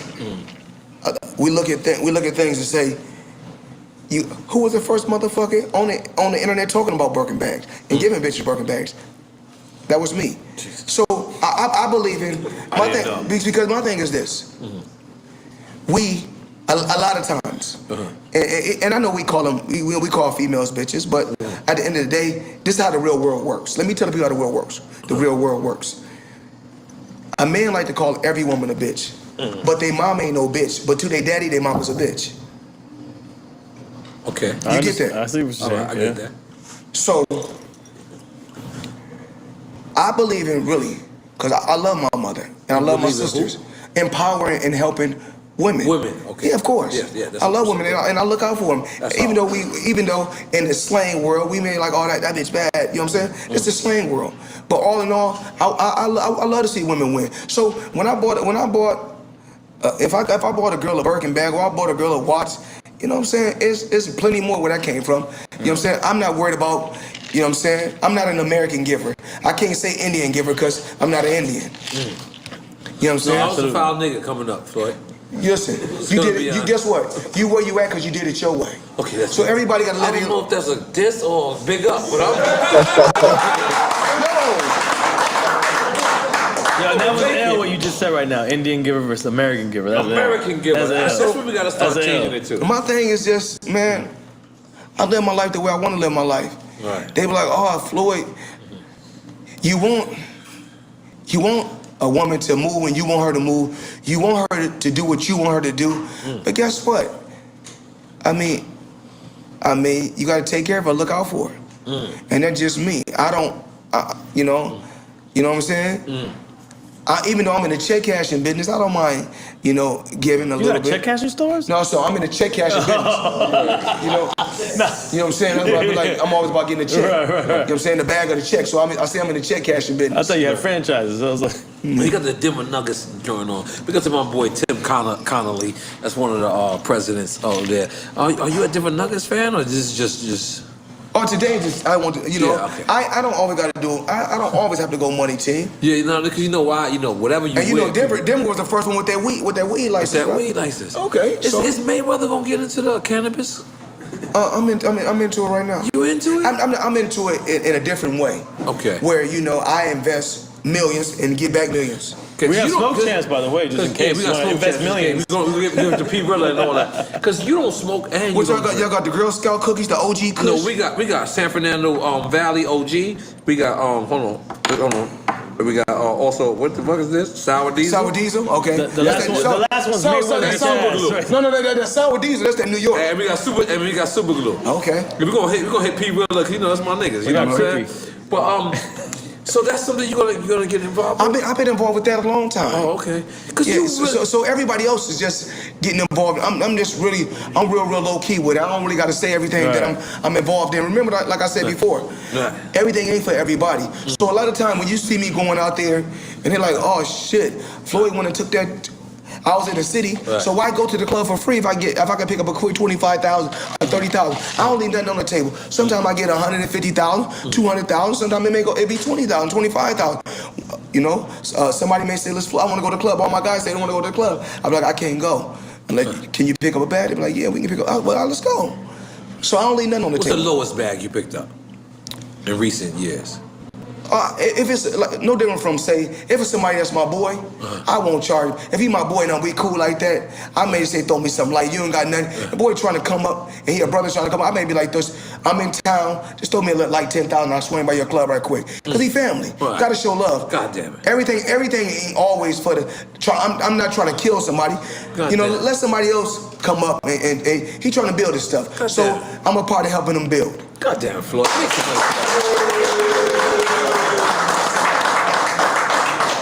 So, I see you one of the most beautiful family men. Yes. Like, we gotta break. We ain't brought my son in Hey, here. come on, let's do it. Let's bring him in here. Can we get a chair? Yeah. Get a chair. Give him a chair. Yeah. So. And you boxing or you? No. He don't box. He gotta realize this. He come from like. Damn, your watch better than mine. So I want to introduce my oldest son. Okay. He's 20 years old. I want to introduce him to Drake Champs. Yes. He in the music where I like to call him an artist. Even though, so he's an artist. He's making music. Yeah, he making music. He working. So I'm gonna get some of his music over to you guys. Yeah. And we haven't really dropped nothing. Now he just playing with it because, like I said before we do anything, we want to make sure we master the craft behind the scenes before we step up to that big level. And I don't want a lot of times I don't want them trying to criticize him or nitpick him because he's Floyd Mayweather's son. They will. But at the end of the day, guess what? He loves music, but guess what? He can do it for fun. He don't got to do it for fun. Exactly. You know why? Because his dad made short-term sacrifices. That's real shit. For him to have a long-term reward. That's real shit. So let me ask you that. So what makes you want to do music? Because I got into music just to do something for my own. Make a name for myself. Okay. Yeah. Because pops is pops, but let me just do. All right, goddamn. Yeah. What's up, nigga? He gonna. All right, you got Cartier braces too, Jesus. Yeah, he just. Holy moly! I've been trying to get those for myself. Jesus. Nah, I'm fucking you. It's all good. But are there any artists that you look up to? That's beautiful. Like what artists that inspired you to do music? Right now. Well, any artist. When I was younger, like Bruno Mars, but that's not the type of music I do. Like Bruno Mars. Okay. People don't really listen to Skrillex like I used to listen to like dubstep. Oh yeah, for sure. Like Skrillex, Dre. Used to listen Drake to a lot or of Drake. Drake. Yeah, Drake. Okay, all right. Cool. Used to listen to a lot of Drake. Drake, nigga, come on here. We got Drake Wayne coming soon. and Mayweather. He coming soon. Back. Jesus. Yeah, I used to listen to Lil Wayne also. Okay. Yeah. So is it pressure because have you put out music? Yeah. Okay. He put out a little video. Okay. I got to make sure I come in because I'm a vet on the mic, and and my young son, I want him always to be free. You know what I'm saying? Be free. Always speak from I always tell my son like this. I love my boy. I love my children. And I always want my son to speak from the heart and be him. And like I say, always, listen, long as you know you was honest and you know, and you gave it 100%, I'm happy with that. Even if, you know, even like when I used to coach, me and P really used to coach, you know, their basketball team. Oh, okay. Little league basketball team. Okay. You know, they won majority of their games, but even when they lost, I said, you know what, I'm happy for you. You know why? Because you gave it 100%. So long as you give it 100% and you lose, I'm happy with that. My mentality is different because you know why? My dad brought me up different. You know, we had to fight for everything we had to get. So he got, you know, like I said before, good life. You know, and as long as he keep doing what he got to do, there's no limit to how far he can go. And let me ask you something, just being a little bit off the subject. Being from Grand Rapids, right? Yes. The Flint, Michigan, like water crisis, has that been like affect? Has they corrected that? Have you been involved in that at all? People told me that Will Smith wanted to communicate with me about a documentary or a movie. You know, I don't know if it's 100% true, but if if I wanted to get in touch with Will Smith or he wanted to get in touch with me, that's easy. That can easily happen. But I don't really know. Really what's going on with it. But when they was going through, when they going through that when it was going through that real drastic, water problem, I think they still are. I sent plenty of trucks out there and gave up water. But once again, I don't have to post it on my social media page. Like I said before, I do things different. I move when I want to move. Just because everybody else is posting something on me, I have to post. Because once again, I'm a born leader. I do what I want to do when I want to do it. Could it be, I'm just talking crazy right now, but could it be an opportunity for business? Because it couldn't just be charity just to do it, but maybe there's a business opportunity, you and Will Smith. Oh yeah, absolutely. To go in there and fix the problem that the government isn't fixing. The government can't do. Is that a possibility? Okay, my thing is like privatize the plumbing in the system. That's real. My thing is this. I want to say this. Okay. Right now, the economy is better than it's ever been in 50 years.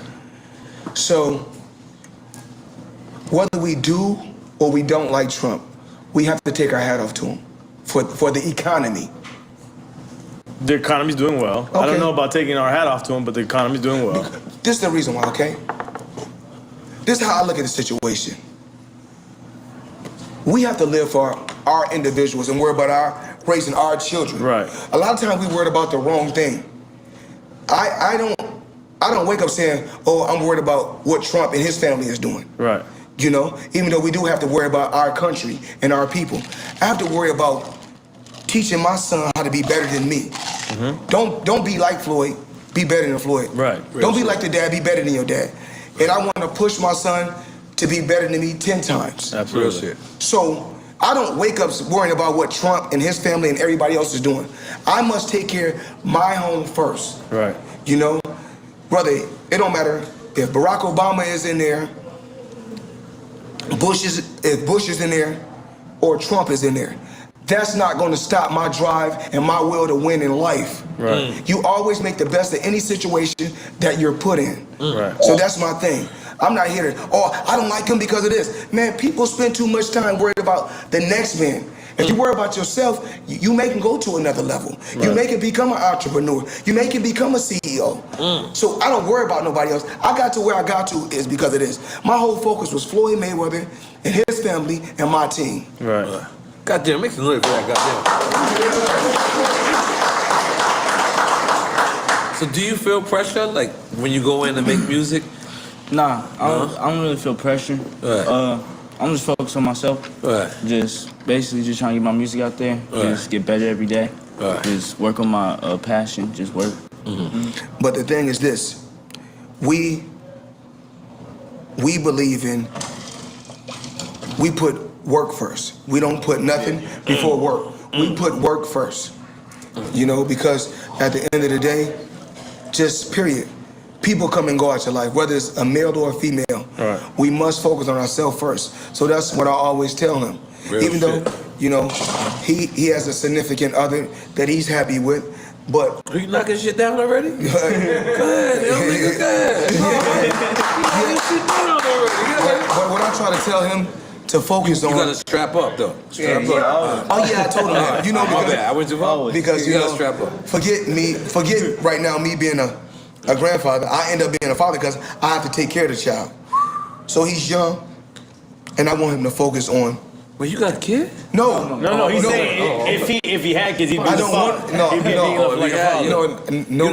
grandchildren. You don't want grandchildren. Not right now. Not right now. Not right now. Right. You know, I want him to build his own. To live his life. I want him to build his own brand, have his own legacy. But guess what? I'm his father, and I'm still gonna stand behind him and push him and push him and push him. And if that's not working, we move on to something else.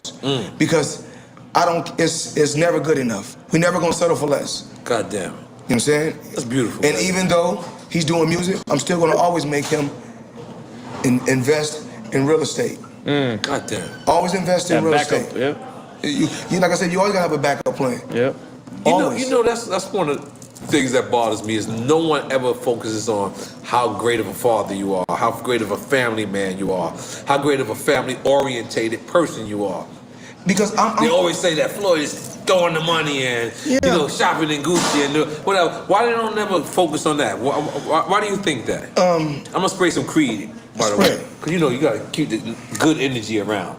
You spray that's Creed. what Creed does. Money shit. I'm the money team right now. You know, so that's $200 a spray. Go ahead. Hit me with that one again. Hit me with that question again. What did I say? I said, why don't people focus on how much of a great dad you are? Good father you are. Remember what I told you before. It's the same domino effect that they had with Don King. Soon as everybody jump on the bandwagon, monkey see, monkey do. Once you hear one thing about Floyd Mayweather, it's like, oh yeah, it's right, it's this, it's that. Right. Believe whatever you want to believe. Right. But with all the 24/7s, all accesses, you get to see you with your family. You get to see you spend time. You get to see you roller skating. I didn't even know you roller skate, nigga. You was roller skating one time. Remember, I was like, what the fuck? Remember what I told you. And then I see Mike Booth roller skate. I said, okay. Like I said before, I stand 10 toes down. I'm still a man. Right. I enjoy myself. That doesn't mean I don't want to go out. But does that bother you though? At a time where they focus on the guy spending money, throwing money, but they don't focus on the guy that takes care of his kids and make sure his kids. But I gotta ask the people this: how did I make the money? Did I rob somebody for it, or did I go out there and just earn it? Yeah, you worked for it. I earned it the hard way. God damn it. Blood, sweat, and tears. Literally. I earned it the hard way. Literally. So, like I told you before, I don't got time to worry about what nobody else is doing. Right. When I post, they say, Floyd, somebody said this about you. Somebody said that about you. I say, listen, if you take time out your day to go on my page and write a document, you basically write a story. Yeah. You write a story about why you hate me and why you don't like me, then guess what? You could have spent that time trying to build your own brand. You gotta feel sorry for that person. You could have built your own brand. I just post what I'm really doing. God damn it. Yo, Floyd, let me just say something. We know you don't drink, but we have to take a shot for him. Of Tiger Bone? Of anything. Tiger Bone's not really liquor. No, he can't. I don't want to do it. He's my favorite boxer in the world. I don't want to trick him. No, I mean, it's not trick, but it's not really liquor. No, because this is not liquor, but it's liquor, and I don't want to do that because I want you to maintain. That's a good one. So let's take a shot. Let's take a shot. You slick with it. No, I be getting to everybody. I had Cypher Sounds here taking 7 shots. And trust me, he didn't leave the same way. But he's my friend. But you know what? Let me just tell you something, Floyd. You are... I've had so many arguments for you and on behalf of you, and you know what? No, it's not thank you, because you deserve it. The thing is this, I cannot understand how when you made more money, you just became more careful. Anybody can't recognize that. Like, chill. I got this. Okay. If you're a drug dealer, I'm sorry to refer to this, because that's the worst shit ever, but if you're a drug dealer, or if you're in fucking U.S. Army, and you become more famous or more popular at what you're doing, you become more protected. It's just, if you're a general, it's the same exact thing. The further you go in rank, the more you be protected. And I could not understand the more that you made money and the more that you just made sure you was good, people didn't respect that. And I took it upon my own self to fight this battle. Me too. And guess what? I won. I'm winning. I've never lost this battle because I sit there and you know, I compare it to almost where people be like, yo, does God exist? Be like, does God exist? And they're like, yeah, and then they can't prove it. But then I compare it to that because I'm really like, I can prove your shit. I can actually sit there and say, well, look, he fought this guy, and he did this, and I can actually prove your shit. So it's like, you know. So you can prove that out of history of boxing. I can prove you TB. I want to say this. So out of history of boxing, all these guys fighting. Yes, you're my favorite. 200 fights. Rocky Marciano. I'm saying no. So let me get this right. Out of all these fighters fighting 200 fights, 300 fights, all these in black and white. Boxing been here since 100 years. Yeah, I ain't fucking with. And only in 50 fights, Floyd Mayweather beat more world champions than anybody. In my opinion, this is the greatest motherfucker of all time. My motherfucking opinion, goddammit. And you still proving it. Yeah, because absolutely. It's no fighter. Like, all right, cool. It's no fighter who crossed over. You went to a UFC. You brought a UFC nigga to your shit. And then you whipped him. What's that? Fuck. A shot of water? No. No, it's Oh, this is not water. I did not ask for this. EFM? This is Tiger Bone. You don't want none of this. Oh, no. You don't want none of this No. neither. But let me just tell you something. No, man, I'm gonna tell you something. He gonna tell you that make your dick rock hard. Yes, it make your dick rock hard. I'm so sorry. I don't know if they filming us or not, but I'm just telling you, look, you won't be walking around like Viagra. But if you happen to play the game, you're gonna be ready. But listen, Floyd, I just want you to know, man. And I want my son to check, you know, you got Capone and Noriega, you gotta check them out. Oh, no problem. Your earrings is blinding me right now. Look, let me just big you, both of y'all CNN? up. Yes, let me big up Big Floyd. Let me big up Young Floyd. Let me just tell y'all something, man. In our black society, we need to continue to big each other up. Absolutely. Just in the world, period. You know, with our country going through so much stuff, period. Right. We gotta show love to each other. We have to show love to each other. Even though, you know, when we done the interview, I was talking big shit. We still gotta love one another. No, you weren't talking big. You know what you was talking? You was talking mature shit. You know, but you know, and it's one thing I want to touch on, okay? Okay, it's one thing I really want to touch on. Okay. It's something that I don't understand, okay? Okay. So, when they say Christopher Columbus came to America, when he touched the surface, when he was shaking somebody's hand, he was shaking somebody's hand when he reached the, you know, America. I'm trying to find out who was that person's hand that he was shaking. Christopher Columbus finger popped somebody that already had come in it. No. I gotta talk about this. I went too far? No. I ain't catch that. So if that was crazy. If he was from Europe, yes, he was. Okay. If the Europeans come over here, and they take over the Indians' land, right? They take over the Indians' land. But then, what I'm trying to find out is this. We come over here too. They bring us over here also. I keep trying to find out how can they come here and then call the Indians, name them Native Americans on their own turf, and then call us African Americans and call themselves Americans. I don't understand that. So that's why I say I'm an American. I'm just a black American, but I'm an American. Right. Now, because when I competed in the Olympic Games in 1996, I didn't fight for the African American team. He's American. I fought on the American team. Yeah. So at the end of the day, it's crazy why they keep on saying we African American. Right. I'm an American. I'm a black American. Right. So if they're not a European American, then we're not African American. We're just a black American. We're an American. Goddamn. That's real shit. I think we should make some noise for that. Man, I got one. Holy and shit. you know I don't like this shit. Yo, listen, I ain't gonna lie, but this is to Floyd. Let me just tell you something, bro. Talk to me. You are inspiration for all of us, for people that come from the bottom. If anybody follow your career, I look at your children, look at all your crew, look at how you roll, look how everybody's coming through icy. I strive and I want to be like that. And my thing is, my niggas to be icy. I don't even wear earrings. My boy. Yeah, he's out here like Suge Knight. He glowing over This there. nigga got Suge Knight earrings and shit. So we're gonna salute to you because this is what our show is about. Thank you. My shot looking crazy. No, your shot is looking a little crazy. I'm not gonna lie. You need a little more. You need a little more. No, Don't give him a little don't more. do that. There you go. Let me see. You gotta balance it out. Yeah,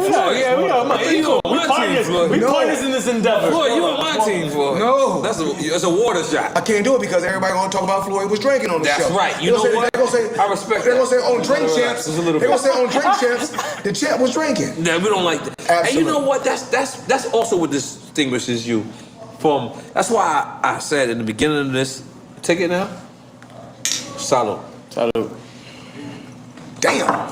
Oh, I hate that. In the beginning of this, I said he was my favorite boxer, but then I reiterated what I said. I said he was my favorite athlete. And the reason why I say he's my favorite athlete is because I hung out with every athlete. Kid you not, I've been platinum. I hung out with, I don't even want to say these people's names. Just say you hung out with everybody. Don't say no. Football players, and I've seen these motherfuckers take Molly. I'm not touching shit. I've seen these motherfuckers smoke bud. I've seen these motherfuckers sniff cocaine. I've seen these motherfuckers do everything. And I have never, ever seen you cross the line. Ever. I've seen you in a club 4 o'clock in the morning. Absolutely. Drinking cranberry juice. Absolutely. See you. I told you. Remember I told you this? Yeah. I'm gonna keep saying this. Everything ain't for everybody. Right. If you notice, I never show my mother on social media. Yeah. I don't know. Everything is not for everybody. I don't do that neither. Yeah. So because the thing is this, I don't really show most of my kids neither because I just want them to be for me. My kids got their own pages. Yeah, they got. Yeah, but you know they got. My son has never told me. I gotta plug my son, so I want everybody to follow King Karan. King Karan. You got a SoundCloud or anything like that? With Suge Knight earrings. SoundCloud, Spotify, music's dropped on all platforms. Pretty Imperfect just came out. Instagram, Twitter, anything, Instagram, Twitter, I don't have a Twitter, just Instagram, mainly on there. Okay, Instagram. And he seriously got good hair too. He got good hair. No, because that's colorism when we say that. Yeah. That's colorism. That's colorism when we say that. So because the opposite. See, the thing is this. Even like the thing when they keep on saying Becky with the good hair. So if Becky got the good hair, then what? Someone's got the bad hair. Well, who got the bad hair? Because the opposite of good is bad. Right. So once again, that's colorism. I mean, it is true, bro. Like you gotta. So my thing is this. See, I'm real. You gotta realize I'm real sharp. I'm real educated on all this stuff. So my thing is this. I like to say that it's different textures, and you got one with coarse, and you may have a person with coarse, and you may have someone with curly. You got different textures. That's it. But it's not a such thing as good and bad. Right. It's just different textures. Because if we say someone got good hair, then what's the opposite of good? I think it's bad. Okay, so we don't want to say that. I mean, you got a curly texture. It's okay. Okay, I'm in. I could rock with that. You know, shit happens. Shit happens, goddamn. Man, let me tell you something, Floyd. Goddamn, you icy all over. Goddamn. Let me tell you something. I really appreciate you for coming, just hanging out, and just being who you are. Because the thing about it is, you're one of us. I came here to give it to y'all this real and raw. No, you gave it. You know, like I said before, you know, I start real light, then we break right into it. Yeah, but you know what? But you're one of us. That's what people need to think. People need to see. It's like, you know, no how much money you make, you're still one of us. And listen, I love that. But my thing is this: I'm gonna tell you, it doesn't matter what no one thinks about you. My thing, you know when it counts, I care what he thinks. You know why? Because I want the best for him. That's your legacy. And you know, this is my legacy. And the reason why I want him, because he's gonna be okay regardless. Goddamn. He's gonna be okay regardless. Goddamn. But the reason why I care what he think, because he's a reflection of me. Now, if he look bad, I look bad. So I always want him to be at his best. You caught him with condoms yet? I caught my son with condoms. It was a little. If you caught your son with condoms, you know what you need to do? Take him out to eat and tell him congratulations. Yeah, that's a good job. Yeah. We're not teaming. come in this nigga room, the nigga had condoms and shit. He's supposed to. I ain't gonna lie, I was blown away. I didn't know what to say. I just walked out. That's a good thing. That's a good thing. The thing is, you should be happy for. I'm definitely not a perfect parent. Like I'm like, you know, nobody's a perfect parent. None of us is perfect. Yeah, thank you. You know, like I said before, we live and we learn. That. Okay. We live and we learn. Okay. And I'm pretty sure, you know, with so you sure he's knocking things down right now, right? For some years now. He's about to turn 21. You been knocking things down for some years? Yeah. You don't really have to answer that right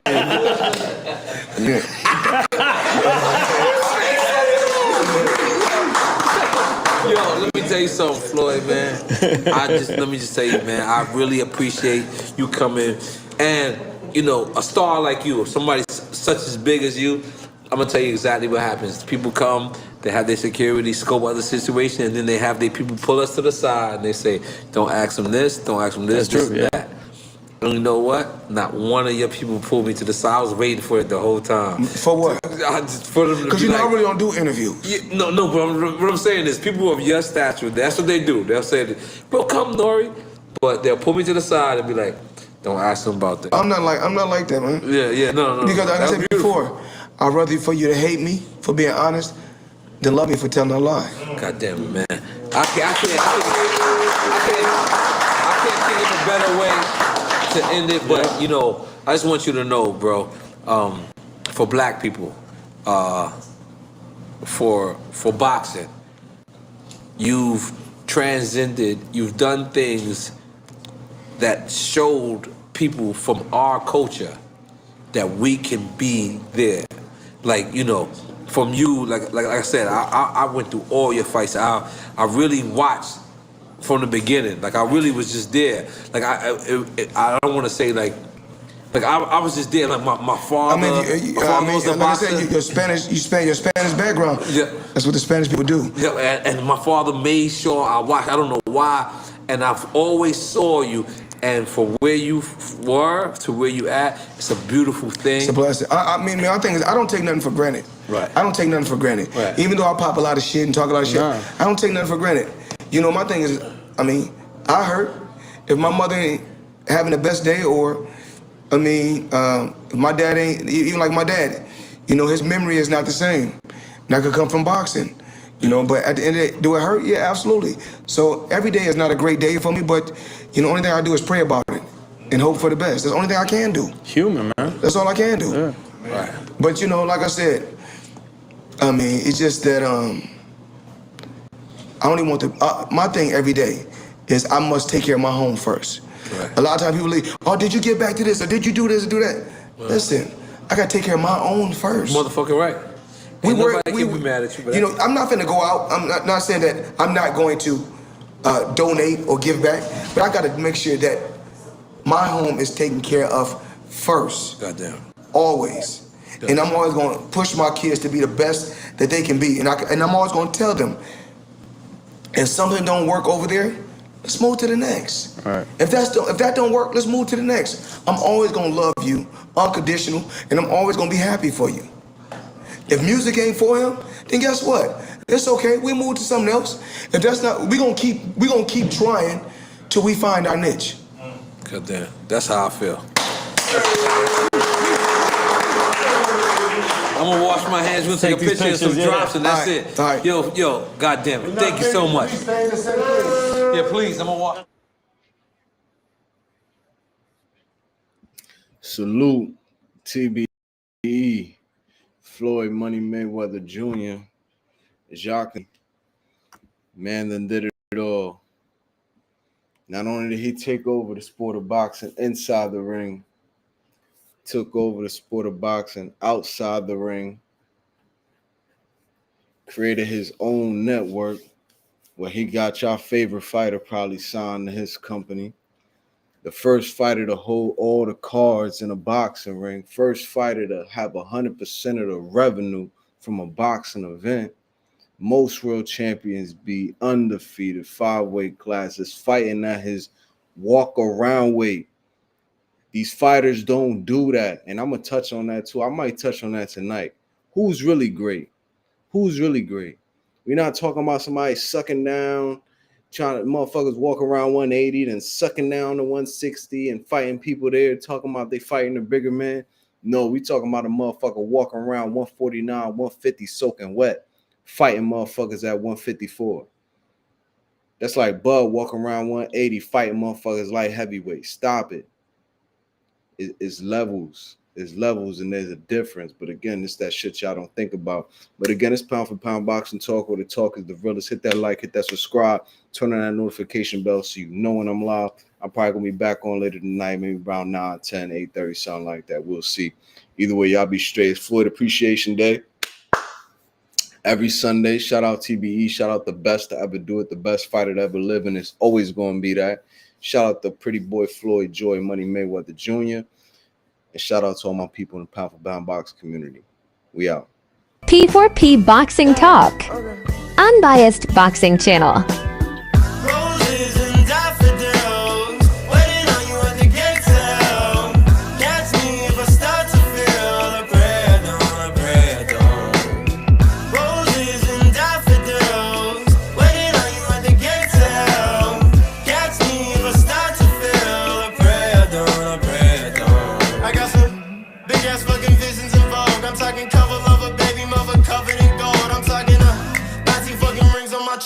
I got